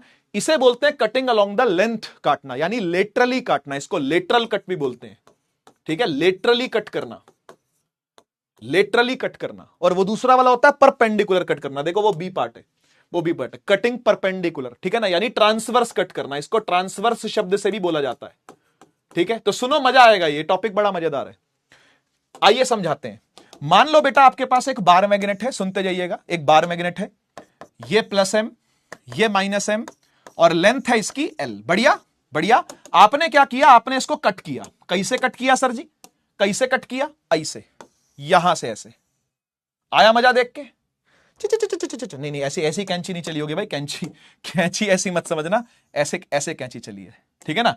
ऐसे काटा इसको, छक खच से बीच में से काटा, ऐसे ऐसे खच खच खच खच खच खच खच खच, समझ गए ना। जैसे केक नहीं काटते हैं, ये वैसे काटे जैसे केक नहीं काटते। कभी आपने किसी को केक ऐसे काटते देखा क्या, खच नहीं, गला कटता है ऐसे, तो हाँ, तो वही है, ठीक है ना। तो ये ऐसे काटा आपने, ऐसे स्लाइस किया इस बार मैग्नेट को। तो अब क्या होगा सुन, अब क्या होगा सुन, अब इस बार मैग्नेट के ना दो टुकड़े हो जाएंगे, दो टुकड़े। एक टुकड़ा होगा इतना, इसको अलग उठा देता हूं, और सेम टू सेम लेंथ का एक टुकड़ा होगा इतना। हाँ या ना बोल बेटा, हाँ या ना बोल, है ना, ऐसे ही होगा ना। मुझे एक बात बता, लेंथ तो चेंज नहीं होगी, ऐसे काटने से लेंथ चेंज नहीं होती है ना। तो लेंथ तो अभी भी क्या रहेगी बेटा, L ही रहेगी, इसकी भी L और इसकी भी L। बढ़िया सर। तो चेंज किस में आएगा पता है, चेंज आएगा एरिया में, चेंज आएगा इसके क्रॉस सेक्शनल एरिया में। और क्रॉस सेक्शनल एरिया में अगर चेंज आता ना बेटा, तो पोल स्ट्रेंथ में भी चेंज आता है, यानी पोल स्ट्रेंथ हो जाएगी डिवाइड बाय 2, क्योंकि बीचों बीच काटा है ना। अच्छा ये बता, अगर इसको 3 हिस्सों में काटा होता तो 3 बराबर हिस्सों में स्लाइस किया होता तो डिवाइड बाय 3 हो जाती। जैसे यहां पे प्लस एम है तो यहां क्या लिखूंगा, यहां लिखूंगा प्लस एम बाय 2 और माइनस एम बाय 2। समझ गए, समझ गए। पोल स्ट्रेंथ स्लाइस कर दिया आपने, स्लाइस करना मतलब काट देना, पोल स्ट्रेंथ को काट दिया आपने, तो ये आ गया प्लस एम बाय 2 और ये आ गया माइनस एम बाय 2। क्या मेरी बात समझ में आई? तो जब भी आप कभी लेटरली काटते हो बेटा, लेंथ रहती है सेम, ध्यान रखिएगा, है ना, लेकिन एम हो जाती है डिवाइड, लिख देता हूं, है ना, एम हो जाएगी डिवाइड, कोई दिक्कत, एम कट हो जाएगा, मतलब पोल स्ट्रेंथ जो है वो हाफ हो जाएगी। बीचों बीच काटा तो हाफ हो जाएगी, लेकिन किसी और प्रोपोर्शन में काटा होगा तो किसी और प्रोपोर्शन में जाएगी, वो आप समझते हो, ठीक है ना, ये बात ध्यान रहेगी। अब मुझे बता पहले डायपोल मोमेंट कितनी थी इसकी, पहले डायपोल मोमेंट कितनी थी सर, कैपिटल एम था, pole strength into length, pole strength into separation, हाँ या ना। अब कितनी होगी, किसी एक को पकड़ ले, दोनों में से किसी एक को पकड़ ले, ऊपर वाले को पकड़ लेता हूं, ठीक है ना। अब पोल स्ट्रेंथ कितनी होगी भाई, और डायपोल मोमेंट कितनी होगी भाई, अब डायपोल मोमेंट कितनी होगी भाई, अब होगी pole strength divide by separation. Separation तो सर उतनी ही है, पर पोल स्ट्रेंथ सर हाफ हो गई है, इसीलिए m इंटू एल करेंगे तो बेटा कैपिटल M बाय 2 आएगा, यानी जो बेटा अब डायपोल मोमेंट है ना वो हाफ हो जाएगी, dipole moment becomes half, dipole moment भी क्या होगी, हाफ हो जाएगी, डायपोल मोमेंट बिकम्स हाफ। क्या समझ में आया? मुश्किल था कि आसान था? आसान है कि मुश्किल है? वेरी इजी भाई, बच्चों वाली चीजें चल रही, खिलौना चल रहा है, खिलौना काट दिया जी, आधा आधा हो गया, क्या है इसमें बताओ। और डायपोल मोमेंट निकालनी है, डायपोल मोमेंट के ऊपर फुल चर्चा है, फुल चर्चा डायपोल मोमेंट पे है, ठीक है ना। तो m इंटू एल आया और यहां पर क्या है, m बाय 2 इंटू एल आया, तो m बाय 2 हो जाएगा अपने आप ही, आप बात समझते हो इस बात को। आइए अब परपेंडिकुलर काटते हैं। ये रहा बेटा तेरा बार मैग्नेट, फटाफट से देखता जा, ये तेरा बार मैग्नेट है, ये तेरा प्लस एम है, ये तेरा माइनस एम है, ठीक। लेंथ क्या है जी, लेंथ एल है, ठीक है। आपने इस बार कैसे काटा, ट्रांसवर्सली काटा, माने ऐसे काट दिया, परपेंडिकुलरली काट दिया। अब परपेंडिकुलरली कटेगा तो लेंथ में चेंज आएगा, लेकिन पोल स्ट्रेंथ सेम रहेगी। इस बार m रहेगा सेम, पर l डिवाइड हो जाएगा, है ना, l डिवाइड हो जाएगा, लेंथ डिवाइड हो जाएगी, यानी इसको तोड़ दो। आप इसके दो टुकड़ों की शक्ल देखो एक बार जरा, एक टुकड़ा ये आ गया और एक टुकड़ा ये आ गया, बोलो आ गया नहीं आ गया? आ गया सर, आ गया। अच्छा बता, पोल स्ट्रेंथ पर कोई फर्क पड़ेगा क्या? नहीं। और बीच में से काटा है अगर, तो नए पोलों का जन्म होगा, नए पोलों का जन्म होगा। अगर माइनस एम यहां था तो ये रहा वो माइनस एम, अगर प्लस एम यहां था तो ये रहा वो प्लस एम, लेकिन उसी का एक जुड़वा यहां पैदा हो जाएगा और उसी का एक जुड़वा यहां पैदा हो जाएगा। बेटा जी लेंथ तो हो गई l बाय 2, लेंथ तो हो गई l बाय 2, पर पोल स्ट्रेंथ उतनी ही है, हाँ या ना बोलो, पोल स्ट्रेंथ तो उतनी ही है। समझ गए? बढ़िया। ऊपर वाले की डायपोल मोमेंट निकालते हैं जरा, क्या आएगा बेटा, m इंटू एल ही आएगा। ऊपर वाले की निकाल रहा हूं, ऊपर वाले की, और नीचे वाले की निकालूंगा तो इसको m डैश ले लूंगा। पोल स्ट्रेंथ तो सर m ही है, लेकिन सेपरेशन कितनी है, सेपरेशन है l बाय 2। ओ माई गॉड, ml तो कैपिटल M ही था और m डैश क्या आ गया, कैपिटल M बाय 2। सर ये भी हाफ हो जाती है क्या? हाँ, दोनों केसों में हाफ होती है, ऐसे काटने पर भी आधी, ऐसे काटने पर भी आधी, क्योंकि दोनों पर डायरेक्टली प्रोपोर्शनल है ना भाई, डायपोल मोमेंट दोनों पर डायरेक्टली प्रोपोर्शनल डिपेंड कर रही है ना। तो ऐसे करने पर वो हाफ है, ऐसे करने पर कुछ और हाफ है, तो जब जब जो हाफ होगा फर्क तो दिखेगा आपको। तो देखो फर्क दिखने लगा, dipole moment becomes half, dipole moment becomes half. समझ गए? Dipole moment becomes half. आसान है कि मुश्किल है? मेरे हिसाब से तो कुछ भी नहीं है भाई, मेरे हिसाब से तो खेल है, ये खेल है भाई, और खेल खेलो, खेल खेलो, मजा आएगा। एक छोटा टॉपिक है, एनसीईआरटी में नहीं है और किताबों में भी देखने को नहीं मिलेगा, लेकिन मुझे पास्ट में जब मैं रिसर्च करता हूं लेक्चर बनाने से पहले, तो रिसर्च के दौरान मुझे एक नीट में आया हुआ बहुत पुराना सवाल मिला था, उसके बेसिस पर मैं ये टॉपिक आपको बता रहा हूं, ठीक है ना। कोई लंबा चौड़ा टॉपिक नहीं है, बहुत छोटा टॉपिक है। मेरी बात को सुनना एक बार ध्यान से, ये किसी किताब में जनरली देखने को नहीं मिलता। मैंने कई सारी किताबें देखी उसके बाद, क्योंकि अब नीट में आया, इतना पुराना सवाल है, एआईपीएमटी के टाइम में काफी पुराना सवाल आया हुआ है, तो किताबें खोल के देखी, किताबों में नहीं मिला मुझे, लेकिन फिर भी मैं करवा देता हूं आपको, तो देख लो, मतलब ठीक है ना, देख लेना।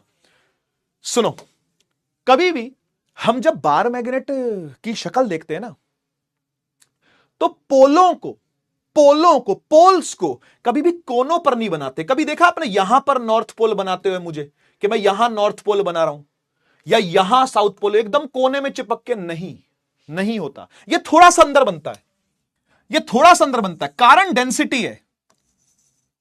कारण तो वैसे कल की क्लास में ज्यादा बेटर समझ में आएगा, लेकिन इतना समझो कि पोलों की जो स्ट्रेंथ है ना, जो पोल स्ट्रेंथ है, पोल की ताकत है ना, वो एकदम कोने पे नहीं होती, थोड़ा अंदर होती है, क्योंकि स्ट्रक्चर डेंस होकर के ना बीच में बनाता है यहां। कारण ये है, समझ गए? तो पूरा लेंथ जो है ना मैग्नेट का, वो लेना कहीं ना कहीं गलत है। पूरा लेंथ जो है ना मैग्नेट का, वो कहीं ना कहीं लेना गलत है। लेकिन पूरे लेंथ को हम लोग क्या बोलते हैं? Geometric length. और दूसरी लेंथ जो होती है वो मैग्नेटिक लेंथ होती है। लेकिन जनरली सवालों के अंदर दोनों को एक ही माना जाता है, इसलिए मुझे बहुत ज्यादा सवाल नहीं मिले इस पर। ज्योमेट्रिक लेंथ, मैग्नेटिक लेंथ पर ज्यादा सवाल नहीं मिले, पढ़ाने को टॉपिक नहीं मिला मुझे। लेकिन बस एक सवाल था, उसके बेस पर मैं टॉपिक बताऊं, फटाफट से बता के आगे बढ़ता हूं इसको, ठीक है ना? देख बेटा, ये इसको तू नॉर्थ पोल बोल दे, इसको तू क्या बोल दे? साउथ पोल बोल दे, ठीक है? तो इनके जो बीच की लेंथ है ना मेरे बच्चे, ध्यान से सुनियो इस बात को, इनके जो बीच की लेंथ होती है ना, उसको बोलते हैं एल मैग्नेटिक। एलएम लिख रहा हूं इसको, ठीक है? L magnetic, magnetic length.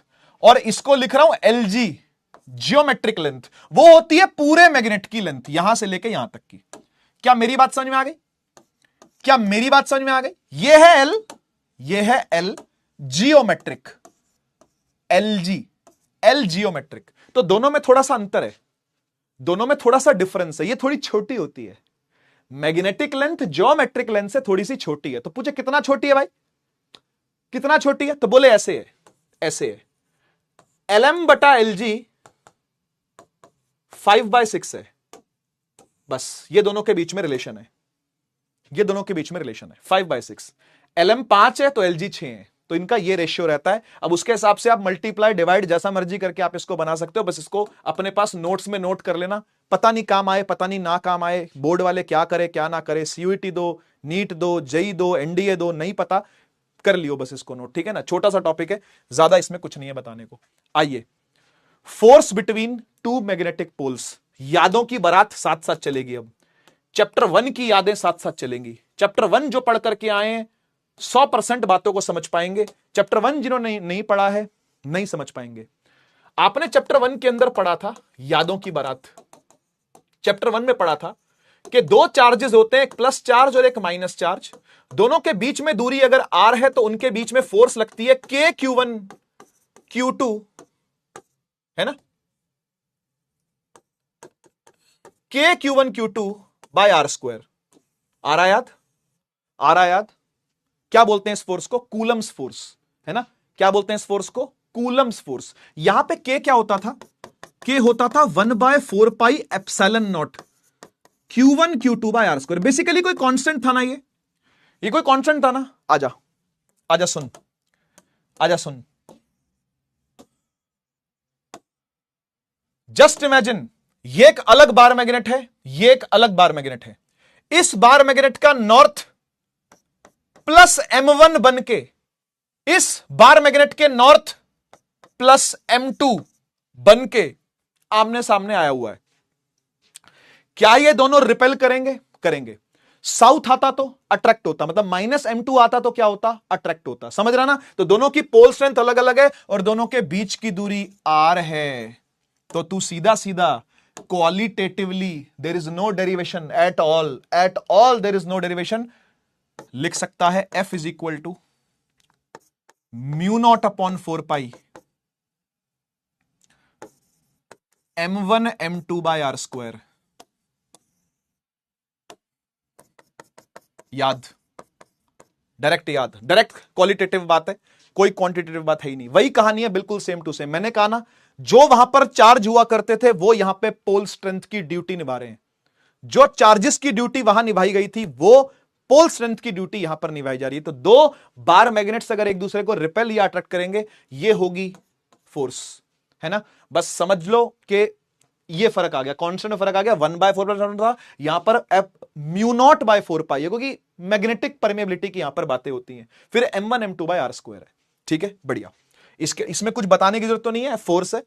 म्यू0 आपको पता है magnetic permeability of free space होता है, वैल्यू आप जानते हो 4 पाई इंटू 10⁻⁷ है।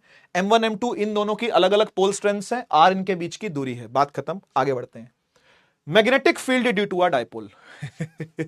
देखो भाई, आप याद करो, आप जब चैप्टर 1 में पढ़े थे, तो आपको मैंने शॉर्ट डायपोल के ऊपर एक्सियल में, अगेन यादों की बारात दे रहा हूं बेटा, अगेन वाई के भी दे रहा हूं चैप्टर 1 का, ठीक है ना। एक्सियल में और इक्वेटोरियल में दो फॉर्मूले बताए थे, मैं याद दिलवाता हूं आपको एक्सियल क्या होता है, इक्वेटोरियल क्या होता है। देखो ये प्लस चार्ज है, ये माइनस चार्ज है, दोनों के बीच में 2a की दूरी है, और शॉर्ट डायपोल के लिए इस पॉइंट पर अगर इलेक्ट्रिक फील्ड देखी जाती थी तो उसका एक फॉर्मूला एक्सियल के लिए था। सिमिलरली इक्वेटोरियल लाइन के लिए कोई इक्वेटोरियल पॉइंट अगर मान लो, वो कहां होता है सर, वो यहां होता है, देख, है ना, ये इसको लिख देता हूं प्लस क्यू, ये माइनस क्यू, ऐसे ये भी देख प्लस क्यू, है ना, ये माइनस क्यू, दोनों के बीच की दूरी 2a है ना, और ये होती है इक्वेटोरियल लाइन। तो यहां पर कोई भी पॉइंट पर अगर आप इलेक्ट्रिक फील्ड देखोगे आपको इस तरफ मिलती है, उल्टी मिलती है ना, और ये होती है इलेक्ट्रिक फील्ड का कुछ फॉर्मूला, है ना। और शॉर्ट डायपोल्स के लिए ही आपको बार मैग्नेट में पढ़ना है। बार मैग्नेट में बड़े बड़े डायपोल नहीं होते, छोटे छोटे मैग्नेट होते हैं, बड़े से बड़े इतने मैग्नेट होंगे, ठीक है ना। तो यहां पर आपको शॉर्ट डायपोल के लिए स्टडी करनी होती है। एक्सियल इक्वेटोरियल का शॉर्ट डायपोल का फॉर्मूला क्या था, मैं आपको याद दिलवाता हूं। फॉर्मूला था एक्सियल के लिए 2kp/r³, पन्ने पलट के याद करो, 2kp/r³, फॉर्मूले डिराइव भी किया था, रेशो में निकाला था, सवाल भी किए थे, 2kp/r³, है ना, और इसके लिए था kp/r³, याद करो kp/r³, 2kp/r³, यही था कि नहीं, है ना। इक्वेटोरियल के लिए kp/r³, एक्सियल के लिए 2kp/r³। सेम कहानी, बिल्कुल सेम कहानी, प्लस m माइनस m, इस बार इसको चल 2l ले लेते हैं, जैसे यहां पर 2a लेके काम किया हुआ, इसको तू 2l लेके काम कर ले, कोई फर्क नहीं पड़ता वैसे उस चीज से, ठीक है। एक्सियल पॉइंट पर देखना चाहते हैं, हां जी देखना चाहते हैं, तो कहां से उठाएंगे, बीचों बीच से उठाते हैं, है ना। एक्सियल के लिए कहां से उठाया जाता है, या बीचों बीच से उठाया जाता है। तो इस पॉइंट पर बेटा जो मैग्नेटिक फील्ड बनेगी, मैग्नेटिक फील्ड बी, जैसे यहां पर क्या बन रही थी बेटा, इलेक्ट्रिक फील्ड, यहां क्या बनेगी, मैग्नेटिक फील्ड एक्सियल वाली। तो मैग्नेटिक फील्ड जो एक्सियल वाली बनेगी मेरे प्यारे बच्चे, वो बनेगी, यहां क्या था 2kp/r³, यहां भी ऐसा ही होगा 2kp/r³ के लिए क्या लिखेगा, k को लिखेगा μ0/4π, है ना, वहां पे k क्या था 1/4πε0, यहां क्या लिखेगा μ0/4π, 2k p, वहां पे जो p था वो यहां पे m है, जो वहां p था वो यहां m है, डिवाइड बाय r³, ये होगा r, ये होगा r, ये होगा r, 2kp/r³।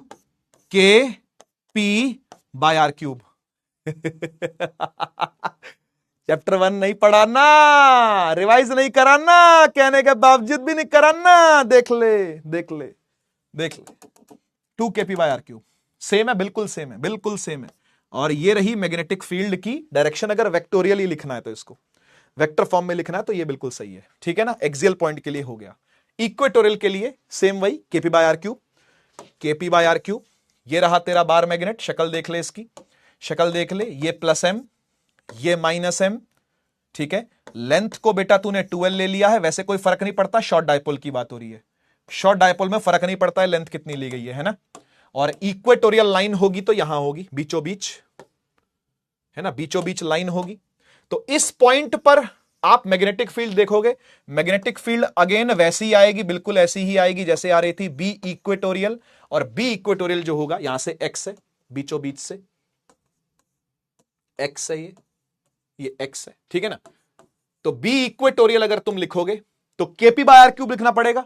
तो kp/r³, के क्या है यहां पर, k इस जगह पर बनता है μ0/4π, p यहां पर बनता है m, और r³ तो r³ ही है जी, समझ गए। x ले रखा है, सॉरी यहां पर r ले लेता हूं, है ना, ताकि चीजें रिलेट कर पाओ आप, r ले लेता हूं, बस ये बन गया बेटा फॉर्मूला, ये बन गया बेटा इक्वेटोरियल का फॉर्मूला, सही है।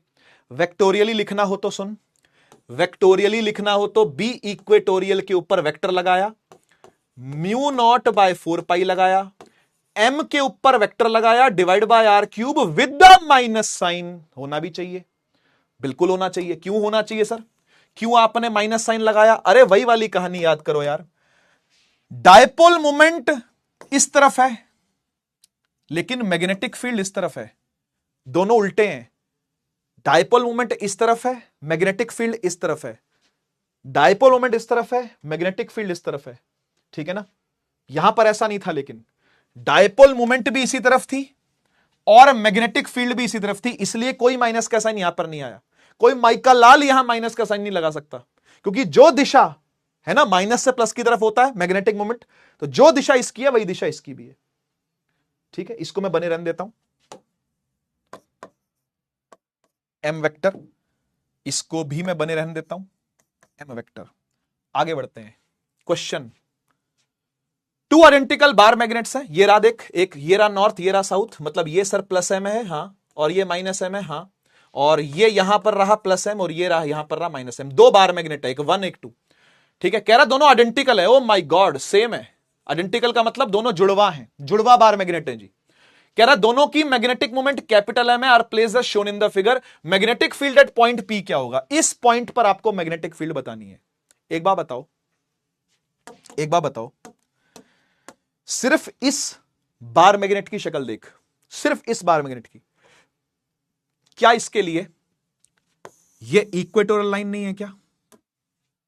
बता दे बेटा, क्या इस बार मैग्नेट के लिए ये इक्वेटोरियल लाइन नहीं है क्या? ऐसे करके देख, ऐसे करके देख, ऐसे देख, मुंडी यूं करके देख, मुंडी है ना, ये होता तो एक्सियल होता, लेकिन ये क्या है? इक्वेटोरियल। और सेम टू सेम इस बार मैग्नेट के लिए भी ऐसे मुंडी यूं करके देख, तो ये रहा इक्वेटोरियल। तो यानी इक्वेटोरियल के लिए आपको फॉर्मूला लगाना है कुछ भी नहीं है इसमें।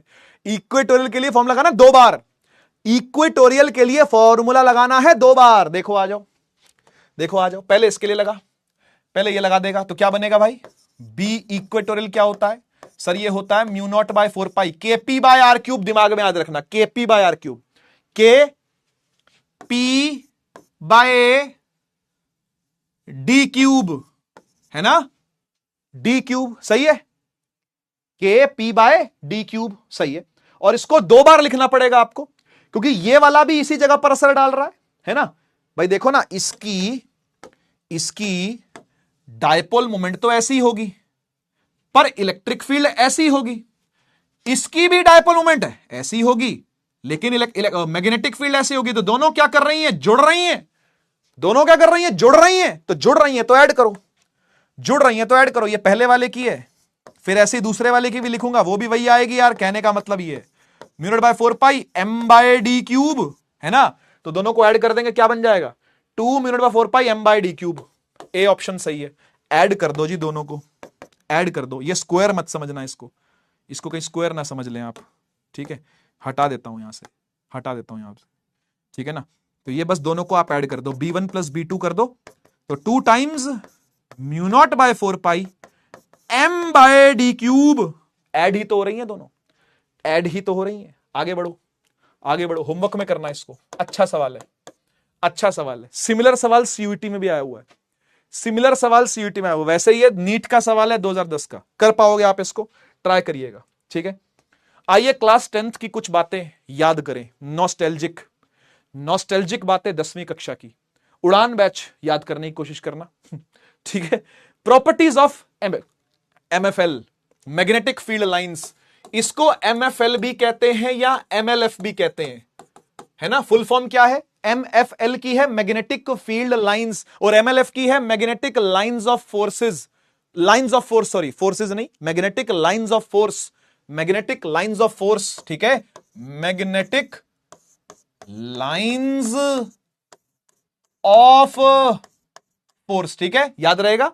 एमएलएफ दोनों नामों से पुकारा जाता है। बचपन की बातें याद करते हैं। नंबर 1, ये इमेजिनरी लाइंस होती हैं tangent to which gives the direction of magnetic field at that point. बचपन में आपने पढ़ा था, बचपन में आपने पढ़ा था कि भाई अगर ये मैग्नेटिक फील्ड लाइन है, ठीक है ना, तो आप मान लो ऐसे जा रही है ना, ये नॉर्थ से निकलती है साउथ में जा, ऐसे दिखाते ना भाई, नॉर्थ साउथ जाती हुई, है ना। तो आपने कभी भी किसी भी पॉइंट पर अगर टेंजेंट डाल दिया, मान लो यहां पे टेंजेंट डाल दिया, तो आपको दिशा मिल जाएगी किसकी? मैग्नेटिक फील्ड की। दिशा मिल जाएगी किसकी भाई? मैग्नेटिक फील्ड की। मैग्नेटिक फील्ड की दिशा इस तरफ है।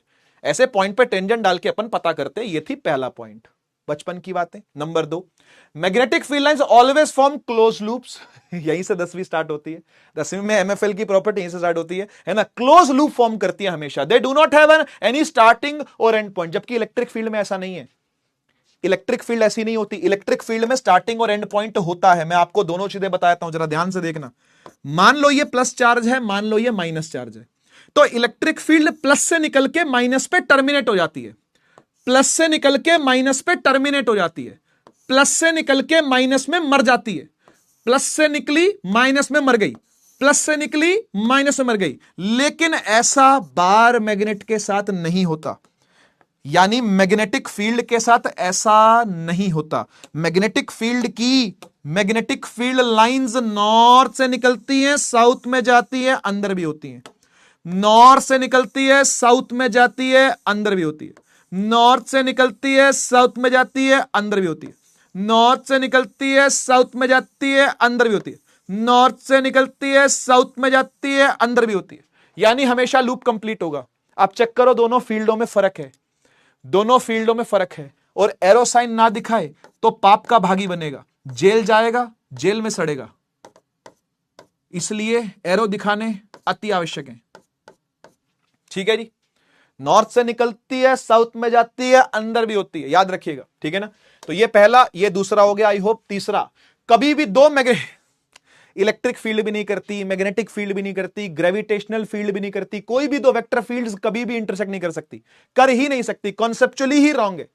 तो यही बात बोल रहा है कि दो मैग्नेटिक फील्ड लाइंस इंटरसेक्ट नहीं कर सकती। मान लो करती हैं, अगर मान लो ऐसी कोई इमेजिनरी सिचुएशन बना के करती हैं, तो भाई एक टेंजेंट यहां डाल, दूसरा टेंजेंट यहां डाल, तो तुझे दो दिशाएं मिल जाएंगी एक ही पॉइंट पर मैग्नेटिक फील्ड की, जो कि पॉसिबल ही नहीं है। या तो मैग्नेटिक फील्ड इस दिशा में होगी या मैग्नेटिक फील्ड इस दिशा में होगी। यह क्या बात हुई कि भाई दो दिशाओं में मैग्नेटिक फील्ड जा रही है? नॉट पॉसिबल, नहीं हो सकता। वही लिखा हुआ है, no two MFL can intersect इधर because at the point of intersection there will be two directions of magnetic field which is not possible. वही 10th क्लास वाली लाइन है, सेम टू सेम। नंबर 4 पर आते हैं। नंबर 4 वाली लाइनें भी आपने क्लास 10th के अंदर सुनी हुई हैं, फिर से सुन लो। Larger the number of field lines crossing per unit area, stronger is the magnitude of field. मैं बना के दिखाता हूं आपको क्या बोल रहा हूं।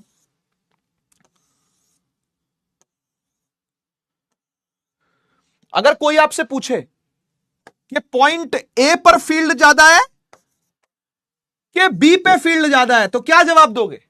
कहां पे फील्ड स्ट्रेंथ ज्यादा है, ताकत कहां ज्यादा है? बेटा ए पे ज्यादा है, क्योंकि वहां पर डेंस फील्ड है। कैसी फील्ड है? डेंस फील्ड है। देख, इस सर्कल ने कितनी लाइनें ऑक्यूपाई कर रखी है? थोड़ा और बड़ा कर देता हूं। कितनी लाइनें ऑक्यूपाई कर रखी है? 4 लाइनें। यही सेम टू सेम सर्कल उठा करके अगर मैं यहां ले जाऊं तो मुश्किल से 2 लाइनें ऑक्यूपाई हो रही हैं। तो समझ गए ना, फील्ड स्ट्रेंथ हाफ हो गई है। जितनी डेंसिटी ज्यादा, फील्ड स्ट्रेंथ उतनी ज्यादा। ये भी बचपन की बातें हैं। डेंसिटी जितनी ज्यादा होगी लाइंस की, डेंसिटी ऑफ लाइंस प्रोपोर्शनल होती हैं किसके? फील्ड स्ट्रेंथ के। करेक्ट बात है कि नहीं? तो यहां पर बी ज्यादा है, यहां पर बी कम है। बी कौन है सर? बी फॉर बेस नहीं, B for not base, B for magnetic field strength. यही फील्ड स्ट्रेंथ की बात हो रही है। डेंसिटी ऑफ लाइन ज्यादा, फील्ड स्ट्रेंथ ज्यादा। 5वां, बार मैग्नेट के अंदर फील्ड लाइन साउथ से नॉर्थ होती है। ये मैं ऑलरेडी आपको डायग्राम बना के दिखा चुका हूं, बार बार नहीं बना रहा मैं। अंदर देख जरा, अंदर देख, साउथ से नॉर्थ चल रही हैं, और बाहर देख नॉर्थ से साउथ चल रही हैं। बचपन की बातें यार, 10th क्लास में पढ़ के आए हो, तभी तो साइंस लेने की हिम्मत दिखाई थी तुमने 11वीं में। तो ये तो पढ़ाई होगा, ठीक है, कि फील्ड लाइन साउथ से नॉर्थ होती है इनसाइड, और नॉर्थ साउथ होती है आउटसाइड द बार मैग्नेट। वही कहानी यहां पर लिखी हुई है। 5 प्रॉपर्टियां वही सेम टू सेम जो 10th वाली थी रिपीट हो रही है। ठीक है। बार मैग्नेट एक्सटर्नल फील्ड में कैसा बिहेव करता है? वैसा ही जैसा कि डायपोल इलेक्ट्रिक फील्ड में बिहेव करता है। चैप्टर 1 की फिर से यादों की बारात। इसलिए कह रहा था ये चैप्टर बड़े प्यार से उड़ जाएगा, ये बड़े प्यार से निपटता है चैप्टर। जिसने चैप्टर 1 पढ़ा उसके लिए बहुत प्यारा चैप्टर है ये, बहुत प्यारा। और जिसने नहीं पढ़ा उसके लिए नरक है ये। जिसने चैप्टर 1 नहीं पढ़ा और सीधा कूद गया उसके लिए नरक है भाई ये। तो चैप्टर 1 आपको पढ़ के आना है। जब भी कभी चैप्टर 5 रिवाइज भी करो तो 1 एक बार नजर मार लेना, 1 एक बार नजर मार लो। और एक बात बताऊं, अगर आप 1 पढ़ के 5 पढ़ लिए हो, 1 पढ़ के आए हो और 5 पढ़ लिए हो, तो 5 नंबर जो चैप्टर है ना, वो 1 चैप्टर को भी रिवाइज करवा देता है। वो हाथों हाथ दोनों को रिवाइज करवाएगा। ये ताकत है 5वें चैप्टर में, क्योंकि 5वें चैप्टर के लिए आपने पहला चैप्टर पढ़ लिया और उसको दोबारा यूज कर रहे हो नई एनालॉजीज के साथ। तो 5वां चैप्टर कभी आप दोबारा आओगे ना रिवाइज करने, आपका चैप्टर 1 अपने आप रिवाइज हो जाएगा। ठीक है, फॉर्मूले सारे रिवाइज हो जाएंगे आपके। ठीक है, आओ फिर से एक बार यादों की बारात देखते हैं, बात करते हैं इलेक्ट्रिक फील्ड लाइंस की। भाई इलेक्ट्रिक फील्ड लाइंस ये रही, देखते जाना। इलेक्ट्रिक फील्ड लाइंस ये रही, ई इलेक्ट्रिक फील्ड लाइंस। इसके अंदर हमने एक डाइपोल घुसेड़ दिया, ये रहा वो डाइपोल, ये रहा वो डाइपोल, प्लस माइनस। ठीक है, क्या करती है इलेक्ट्रिक फील्ड फिर जब एक डाइपोल इसके अंदर घुस जाता है, क्या करती है ये? सर प्लस चार्ज पर लगाती है आगे फोर्स क्यूई और पीछे फोर्स माइनस क्यूई, है ना। और उसके चलते क्या करता है? टॉर्क झेलता है। क्या करता है? टॉर्क झेलता है। वो टॉर्क का फॉर्मूला क्या था? पी क्रॉस ई, पी क्रॉस ई, पी साइन थीटा टॉर्क का मैग्नीट्यूड था। बढ़िया बढ़िया।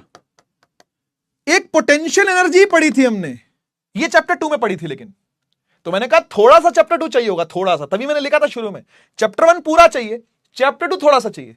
चैप्टर 2 में पढ़ा था आपने minus of P dot E, ये होती है potential energy of a dipole in external magnetic field, minus P dot E. और इसको अगर तू खोलेगा बेटा तो आएगा माइनस पी कॉस थीटा, क्योंकि डॉट प्रोडक्ट खोला है, डॉट प्रोडक्ट खोला है तो माइनस पी कॉस थीटा। जिन बच्चों ने चैप्टर 1 के फॉर्मूला बनाए थे, फॉर्मूला शीट तो मैंने दी ही थी चैप्टर 1 की, उसके बाद से मैंने कोई दी भी नहीं और दूंगा भी नहीं, खुद बनानी है आपको, आपका टास्क है ये। देखो, जो आपका ये टास्क करने में हेल्प कर रहा है ना, वो आपका सबसे बड़ा दुश्मन है, मान लेना इस बात को, चाहे वो कोई भी हो, कोई भी मतलब कोई भी, जो आपको आपके नोट्स लिख के दे दे, जो आपको आपकी फॉर्मूला शीट बना के दे दे, जो आपको आपका माइंड मैप बना के दे दे, जो आपके करने के काम है वो करके दे रहा है ना, उससे बड़ा दुश्मन आपका कोई नहीं है। इसलिए मैं आपको हैंड रिटन नोट्स नहीं देता, ये पीछे से टीम देती है भाई, मैं मना करता हूं, मैं नहीं चाहता कि आपको मेरे अप्रूव्ड भी नहीं है वो, उनमें पता नहीं क्या चीज होती है, मैंने खोल के भी नहीं देखी है, पर आपको प्रॉमिस किया था टीम ने, तो टीम आपको वो भेज रही होती है। मैं तो हमेशा से चाहता हूं कि आप हैंड रिटन नोट जैसी चीज गलती से भी खरीदे ना, किसी की पीडीएफ खोले ना, किसी से मांगे ना, किसी के उधार ना लें, केवल और केवल आइडिया लें उससे। अगर खोल लिया है तो उसको आइडिया से लो, उससे कोशिश करो अपने नोट्स बनाने की, लेकिन बनाने आपने खुद है। क्योंकि जब बच्चा खुद पेन उठा के, कॉपी उठा के एक प्लेन कागज पे लिखना चालू करता है ना, तो फिर उसका माइंड सब दिशाओं में दौड़ता है, टेंशन बढ़ती है, स्ट्रेस बढ़ता है, थोड़ा सा पेन भी होता है, लेकिन वो अच्छा पेन है, वो एक अच्छा प्रेशर है जो आपको लेना है। तभी आप रिसर्च करोगे, तभी आप खोजोगे, तभी आप हाथ से लिखोगे, और आप ये देखोगे खोजते खोजते ही फॉर्मूले याद हो रहे हैं, फॉर्मूले याद हो रहे हैं, दोबारा नहीं लिखने की जरूरत है। लेकिन तू किसी का उधार मांग के लाएगा, किसी का पीडीएफ दिया हुआ, कोई भी पीडीएफ चाहे वो आपको दे रहा हो या बेच रहा हो, बेचते हैं लोग तो यार, हैंड रिटन नोट्स बेच रहे हैं लोग, बेच रहे हैं, दे रहे हैं, आपका नुकसान कर रहे हैं, फाइनेंशियली नुकसान तो कर ही कर रहे हैं, पैसा लेके जा रहे हैं तुमसे, जो काम तुम्हारे खुद करने का था वो कर रहे हैं, और उसका तुमसे पैसा भी ले रहे हैं। ऐसे नोट्स का कोई फायदा नहीं है भाई, लिटरली कोई फायदा नहीं है। वही नोट्स आपके काम आएंगे जो आप अपने हाथ से लिखोगे। इसलिए जिन बच्चों ने हाथ से लिखे थे ना ये, वो बच्चे अभी हंस रहे हैं, वो बच्चे अभी खुश हैं, वो बच्चे अभी फील कर रहे होंगे कि हाँ यार हम कॉन्फिडेंट हैं इस चीज के अंदर। और जिन्होंने अपने हाथ से नहीं लिखे वही रोएगा, वही रोएगा, मैं बता रहा हूं। इसलिए समझ लीजिएगा इस बात को भाई। आइए एनालॉजिकली इसको बार मैग्नेट के लिए देखते हैं। अब आपने क्या किया, आपने एक मैग्नेटिक फील्ड में, जैसे वहां इलेक्ट्रिक फील्ड थी बेटा, जैसे वहां इलेक्ट्रिक फील्ड थी बेटा, यह मैग्नेटिक फील्ड है जो कि एक्सटर्नल मैग्नेटिक फील्ड है। आपने इसमें क्या किया, एक डायपोल रख दिया। आपने इसमें क्या किया, एक डायपोल रख दिया।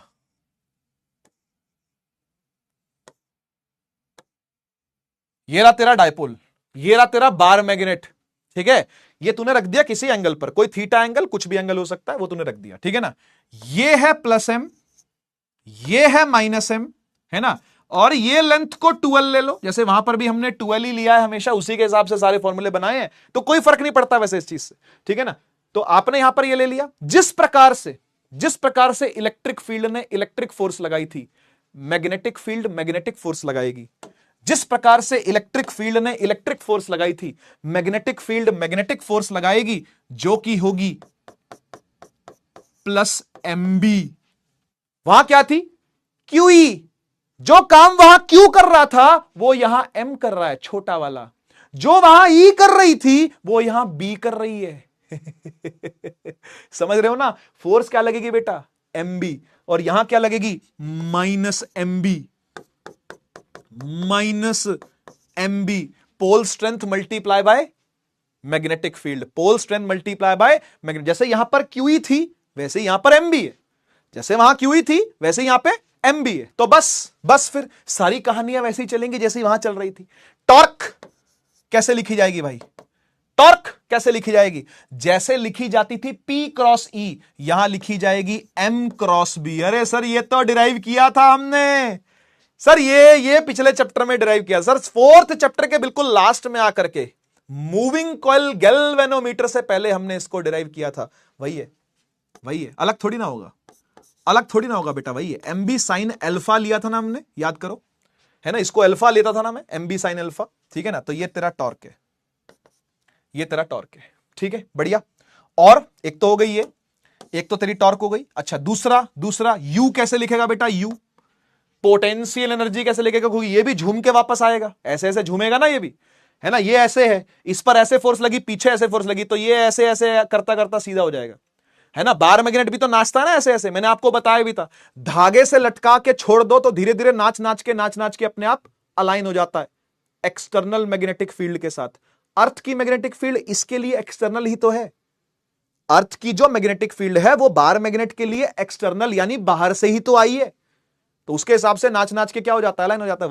वही होगा इसके साथ भी, नाच के क्या होगा? अलाइन हो जाएगा। यू लिख पाओगे minus of m dot b, वो p डॉट e था, ये m डॉट b है। u आ जाएगा बेटा minus mb cos alpha. Potential energy, बोलो भाई, कोई फॉर्मूले की डेरिवेशन ही नहीं है, सब कुछ एनालॉजी से ही बताया गया है, केवल क्वालिटेटिवली आपने पढ़ना है और यूज करना है फॉर्मूलों में, ठीक है जी, कोई दिक्कत तो नहीं है ना। अच्छा, एक बात और बताता हूं आपको, हमने इक्विलिब्रियम की स्टडी करी थी, सिमिलर इक्विलिब्रियम इसके अंदर भी है, सिमिलर इक्विलिब्रियम इसके अंदर भी है ना। 3 केस पढ़ते हैं, 3 केस है ना। एक में अल्फा लेते हैं 0 डिग्री, एक में अल्फा लेते हैं 180 डिग्री, और एक में अल्फा लेते हैं 90 डिग्री। वही कहानी है जो पहले पढ़ी थी हमने, कुछ अलग नहीं है, वही सब जो पहले पढ़ा था, है ना। याद करो, इसको बोलते हैं स्टेबल इक्विलिब्रियम, इसे बोलते हैं अनस्टेबल इक्विलिब्रियम, इसे बोलते हैं न्यूट्रल इक्विलिब्रियम। ये तीनों इक्विलिब्रियम हमने पढ़े थे चैप्टर 1 में, वही कहानी चलेगी सेम टू सेम। आओ पहले टॉर्क निकालते हैं। टॉर्क होती है बेटा P क्रॉस E, गलती से लिख रहा था M क्रॉस B, तीनों फॉर्मूले सेम टू सेम है, तो चेप देता हूं, ठीक है। अब आजा देख, टॉर्क निकाल रहे हैं तो MB साइन अल्फा, क्या बात है सर, सेम फॉर्मूला चेप देता हूं, ठीक है। M है, BB है साइन 0, M है, BB है साइन 180, M है, BB है साइन 90। साइन 0 क्या होता है? 0, टॉर्क 0 हो गई जी, टॉर्क 0 हो गई। साइन 180 क्या होता है? अगेन 0, टॉर्क 0 हो गई जी, टॉर्क मैक्सिमम हो गई जी। मैक्सिमम टॉर्क कोई पूछे आपसे तो 90 डिग्री पर लगेगी जब तूने मैग्नेट ऐसे रखा हुआ होगा। अभी डायग्राम बना देता हूं, अभी मैथ देख ले, खाली मैथ के मजे ले, अभी तू सिर्फ मैथमेटिक्स के मजे ले, थोड़ी देर में तेरे को विजुअलाइजेशन के साथ भी मजे दिलवाता हूं, ठीक है। दूसरी चीज पोटेंशियल एनर्जी, क्योंकि इक्विलिब्रियम की बातें वहीं से ही आती हैं, पोटेंशियल एनर्जी से ही आती है ना। तो U होता है बेटा माइनस, गलती से P डॉट E लिख रहा था, M डॉट बी, U बराबर minus MB cos alpha, copy कर लो, कर दी कॉपी, पुट कर लो, कर देते हैं सर। MB कॉस अल्फा कितना है? 0 है, तो cos 0 minus M B cos 180 minus M B cos 90। cos 0 1 होता है, potential energies minus M B, minimum से भी मिनिमम आई है, देखो minus M B, minus M B cos 180 होता है -1, तो एक स्टेप और लिख देता हूं, minus M B -1, minus minus plus हो गया, यू आ गया प्लस एम बी, यू आ गया प्लस एम बी, यू आ गया इस केस में प्लस एम बी, इस केस में यू क्या आएगा, cos 90 0 u 0, u 0, ये है u 0। बेटा फटाफट से मुझे एक बात याद दिलवा दो, चलो मैं तुमको एक बात याद, मुझे तो याद ही है, मैं तुम्हें याद दिलवा देता हूं। हमने चैप्टर 2 में पढ़ा था, जिसकी पोटेंशियल एनर्जी ज्यादा होती है ना, वो अनस्टेबल होता है, और जब एनर्जी छोड़ देता है तो स्टेबल हो जाता है। इसका एग्जांपल मैंने दिया था कि आप पूरा दिन काम करते हो, खेलते हो, खाते हो, है ना, हमारे बॉडी के पार्ट्स अंदर काम कर रहे होते हैं, दिल धड़क रहा होता है, फूड डाइजेस्ट हो रहा होता है, फेफड़े चल रहे होते हैं, दिमाग तो चलो नहीं चलता है तुम्हारा, घुटने चलते हैं, हाँ तो घुटने चल रहे होते हैं, हाथ, सब हमारे पूरे बॉडी के पार्ट्स फंक्शन करते रहते हैं, है ना। तो हम हाई एनर्जी में होते हैं, सुबह उठते हैं तो एनर्जी कैसी होती है, ज्यादा होती है, लेकिन शाम आते आते अगर खूब मेहनत करी है, पूरी मेहनत करी है दिन भर में, पुरुषार्थ करा है आपने दिन भर में, है ना, तो ऐसा करने पर आपकी बॉडी लो एनर्जी फील करने लगती है, और कम एनर्जी में क्या करते हो, सो जाते हो, यानी आप स्टेबल हो जाते हो, स्टेबल इक्विलिब्रियम में आ जाते हो। तो मुझे बताओ, माइनस एम बी है, प्लस एम बी है, 0 है, सबसे ज्यादा एनर्जी कहां पर है, minus M B plus M B 0, सबसे ज्यादा एनर्जी कहां पर है, प्लस एम बी, तो इसे बोलेंगे अनस्टेबल इक्विलिब्रियम, और यही था अनस्टेबल, याद कर लो, यही था अनस्टेबल, याद कर लो। सबसे कम एनर्जी कहां पर है, माइनस एम बी में, तो यह है स्टेबल इक्विलिब्रियम, यह है स्टेबल इक्विलिब्रियम। और यह क्या होगा, यह बीच का है, तो इसे क्या बोलते हैं, न्यूट्रल इक्विलिब्रियम, यह है न्यूट्रल इक्विलिब्रियम, समझ गए ना, यह है न्यूट्रल इक्विलिब्रियम। और इसको देखना हो अगर आपने, इसकी शक्ल देखनी हो अगर आपने, तो आप ये देखो, आप ये देखो, ए यहां बना देता हूं, यहां बना देता हूं, इधर बना देता हूं, ठीक है बेटा। अगर तेरा बार मैग्नेट ऐसे पड़ा हुआ है, ऐसे, तो ये स्टेबल है, मतलब छोड़ एक पेज और लेता हूं, छोड़ एक पेज और लेता हूं, इधर देख, इसी के साथ एक आरडीएक्स भी दे दूंगा आपको, इसी के साथ एक आरडीएक्स के मजे भी ले लो, देखो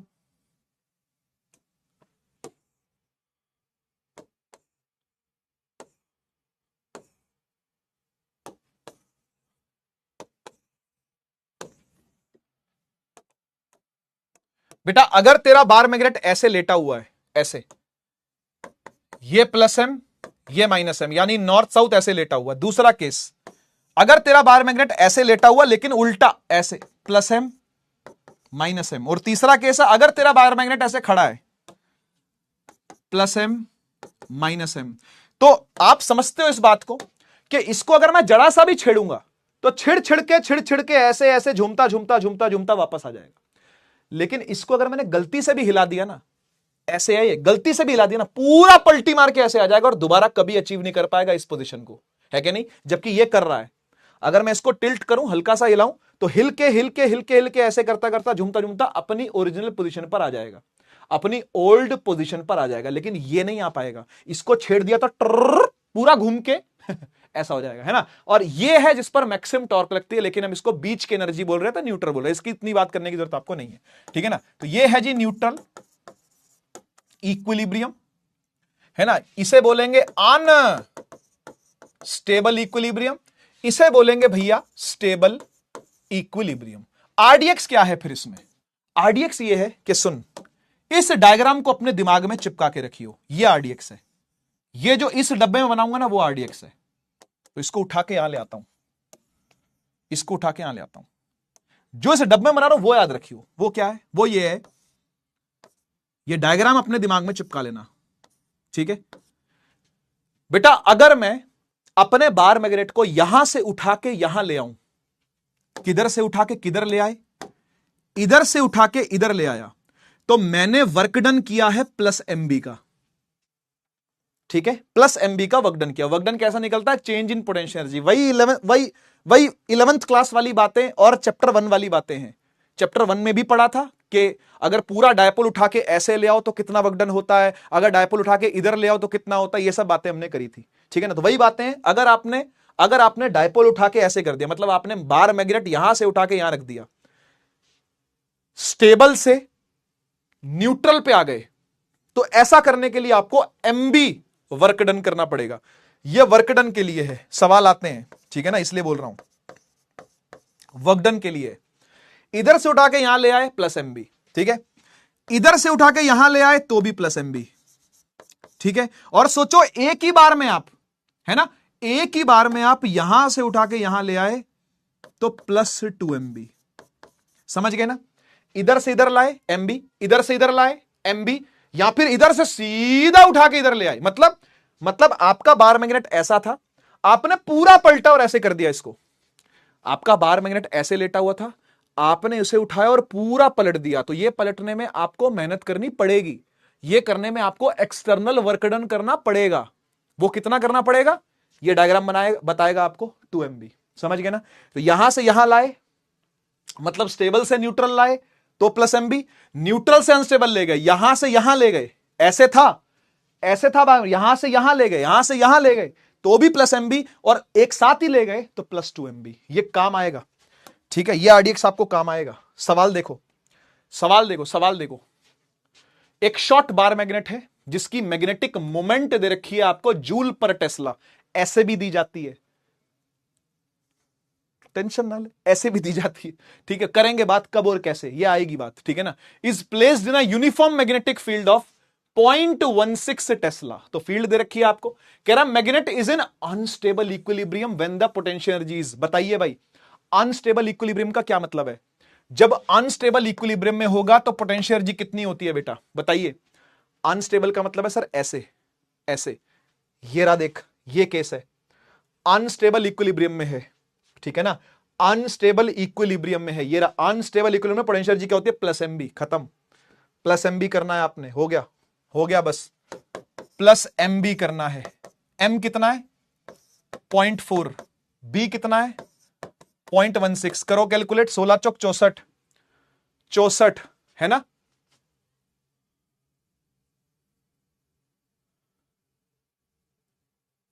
यही है ना, 0.064, हाँ यही आएगा, बिल्कुल यही आएगा, ए आंसर है इसका, ए आंसर हो गया, समझ गए ना। अनस्टेबल इक्विलिब्रियम में है तो प्लस MB होगा, और M और B दोनों उठा के पुट कर दिया आपने, खत्म, ठीक है ना। बढ़िया, आगे बढ़ूं, एक क्वेश्चन और देख, ये वर्क डन वाला आया, यहां लगेगा RDX, यहां लगेगा RDX। वो डायग्राम अगर तेरे दिमाग में है चिपका हुआ तो तू ये कर पाएगा बहुत आसानी से। Work done is taking a magnet from stable to unstable. कहां से कहां लाए हैं, इधर था बार मैग्नेट, उठा के पटक दिया इस तरफ को, यह मैग्नेटिक फील्ड की दिशा होगी, है ना। तभी पहले स्टेबल था, उठा के अनस्टेबल कर दिया। बेटा तुझे पता ही है प्लस 2 MB है, ये प्लस 2 MB है, हाँ या ना बोल, है ना बेटा, ये प्लस 2 MB है, ये रहा, ये देख, यहां से यहां लाया MB, और यहां से यहां नहीं लाके छोड़ा, यहां तक ले आया, तो पूरा क्या है प्लस 2 MB, समझ गया ना। तो बस प्लस 2 MB से ही तू निकाल पाएगा वर्क डन को, ठीक है, निकाल लो, ये रहा, अरे निकाल क्या लो, यही तो है ठीक है, plus 2 MB। Last topic, Gauss law in magnetism, YKB, chapter 1 में हमने पढ़ा था, गॉस लॉ होता है E.ds या DA, है ना, आता है ये फ्लक्स के बराबर, है ना, फ्लक्स बोलते हैं ना इसको, फ्लक्स के बराबर, यानी कि होता है Q एनक्लोज्ड अपॉन में epsilon not, charge enclosed upon में एप्सिलॉन नॉट। ये था गॉस लॉ, एक्चुअली में गॉस लॉ यही है, लेकिन मैग्नेटिज्म में भी इसको फिट करने की कोशिश करी गई। जैसे सब जगह पर आप देख रहे हो, चैप्टर 1 की चीजें चैप्टर 5 में फिट करी जा रही हैं, और फिट हो भी रही हैं। चैप्टर 1 की सारी चीजें चैप्टर 5 में फिट करी जा रही हैं और फिट हो भी रही हैं। इसको भी फिट करने की कोशिश हुई थी, पता आपको, गॉस लॉ को भी फिट करने की कोशिश हुई है, पर फिट हो नहीं पाया। क्यों नहीं हो पाया पता है, मैं बताता हूं क्यों। गॉस लॉ ये कहता था कि भाई कोई चार्ज है मान लो, है ना, आप उसे एनक्लोज कर लो, आप उसे क्या कर लो, एनक्लोज कर लो, किससे, गॉसियन सरफेस से। याद करो चैप्टर 1 जो बच्चे पढ़ के आए हैं समझ पाएंगे तुरंत बात को। गॉसियन सरफेस से एनक्लोज करो तो आप क्या निकाल पाओगे, फ्लक्स निकाल पाओगे। वाह भाई वाह, क्या बात है, क्या निकाल पाओगे, फ्लक्स निकाल पाओगे। फ्लक्स होगा चार्ज एनक्लोज अपॉन में एप्सिलॉन नॉट, ठीक है ना। प्रॉब्लम यह है कि जब आप एक प्लस चार्ज के साथ एक माइनस चार्ज भी रख दो, यानी मान लो एक डायपोल आपने एनक्लोज करवा दिया, if you are enclosing a dipole, तब क्या होगा, तब दोनों ही चार्ज एनक्लोज हो रहे हैं भाई। प्लस क्यू भी एनक्लोज हो रहा है, माइनस क्यू भी एनक्लोज हो रहा है, और फ्लक्स क्या आ जा रहा है, 0 आ जा रहा है। क्या बात समझ रहे हो, यहां पर ऐसा ही हो रहा है। किस केस में, इस केस में ना, ये तो एक स्पेशल केस है, ये तो एक स्पेशल केस है।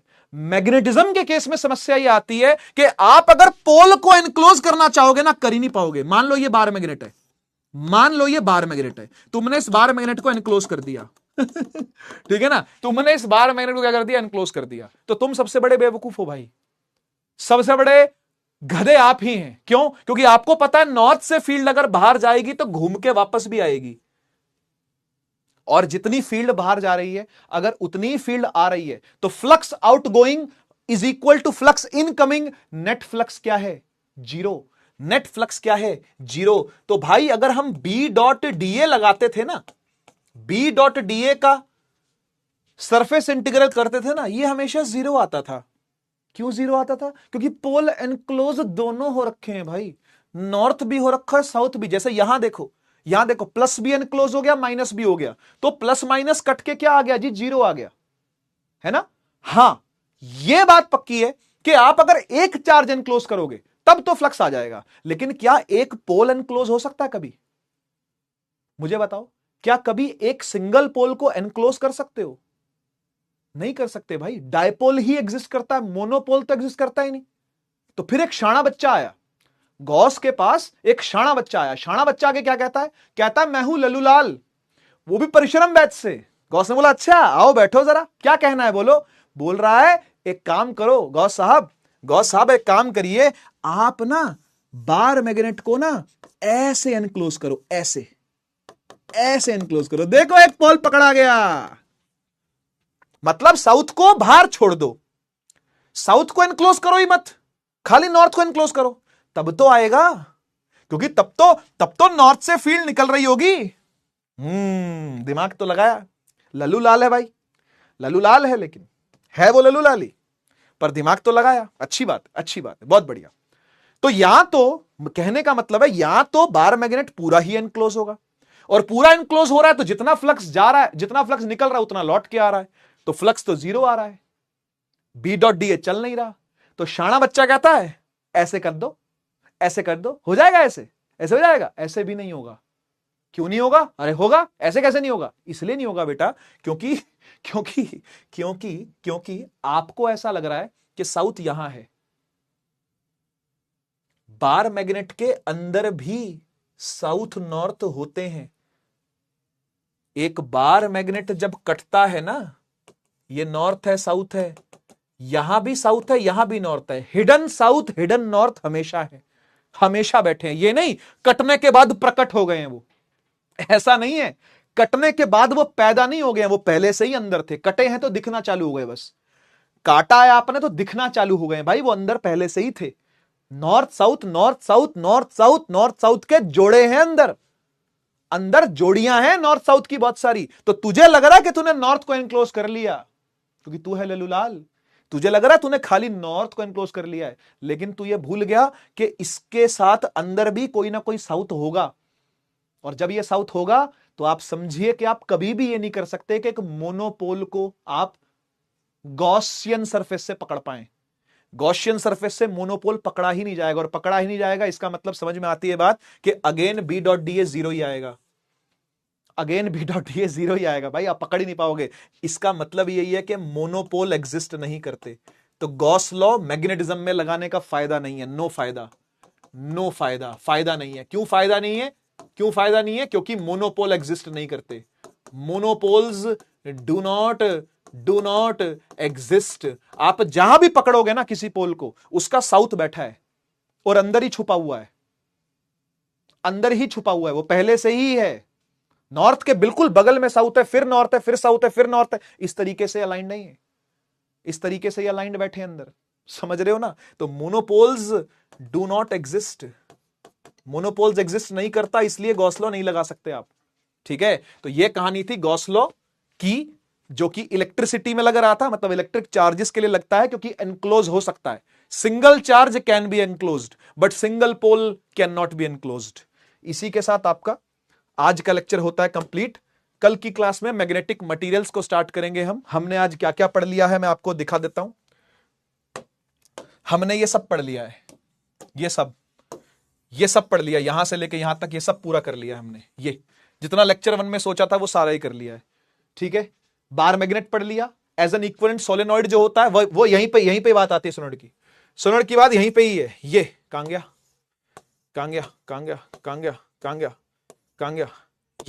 यहां पे ये इसकी जो फील्ड लाइन है सोलेनॉइड जैसी है ना। सोलेनॉइड भी ऐसा ही होता ना, ऐसा। तो बस ये फील्ड लाइन पर ही दोनों की बात आती है, ऐसा कोई फॉर्मूले पर बात नहीं आती, फॉर्मूले की बात नहीं है। बात यह कि भाई एक सोलेनॉइड जैसा ही बिहेव करता है ना। जैसे सोलेनॉइड में करंट चला दिया जाए तो उसकी भी फील्ड निकलनी चालू हो जाती है, ऐसे। तो वही वाली कहानी है। बस ये क्वालिटेटिव बात यहां पर करी गई है दोनों को कंपेयर करके।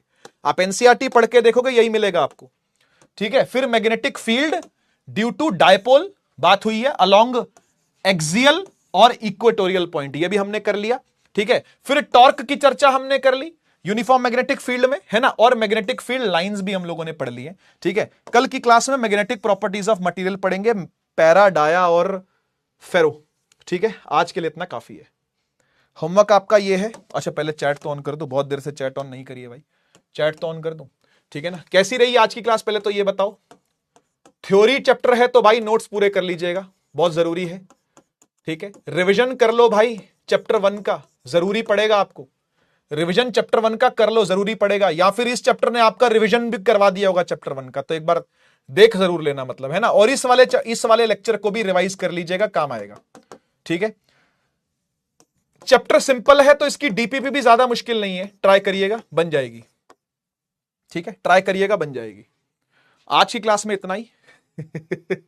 अरे आसान क्लास थी, मतलब मैंने ऐसा कुछ तोप खाने नहीं करा भाई, कोई तोपची नहीं हूं मैं बहुत बड़ा कि मैंने कोई बहुत बड़ी तोप चला दी हो। इजी क्लास थी क्योंकि चैप्टर ही आसान है, और फर्स्ट जिसने पढ़ा उसी के लिए आसान है भाई। देखो सबके लिए आसान नहीं होगा, मैं पहले बोल रहा हूं, सबके लिए आसान नहीं होगा ये। जिसने चैप्टर 1 पढ़ा है उसी के लिए। इसलिए देखो मैंने सबसे पहले डिस्क्लेमर लिख दिया भाई, सबसे पहले मैंने डिस्क्लेमर लिख दिया कि चैप्टर 1 पढ़ना है आपको, और चैप्टर 2 थोड़ा सा, बस वो पोटेंशियल एनर्जी वाली बातें हैं, ठीक है ना। आई होप मैं चीजों को समझा पाया और चीजें आप पकड़ भी पाए, है ना। पकड़ना बहुत जरूरी है भाई चीजें, है ना। और प्लीज नोट्स के अंदर नोट कर लीजिएगा, चैप्टर परसों खत्म हो जाएगा, ठीक है। हाँ बहुत बहुत धन्यवाद, बहुत बहुत धन्यवाद।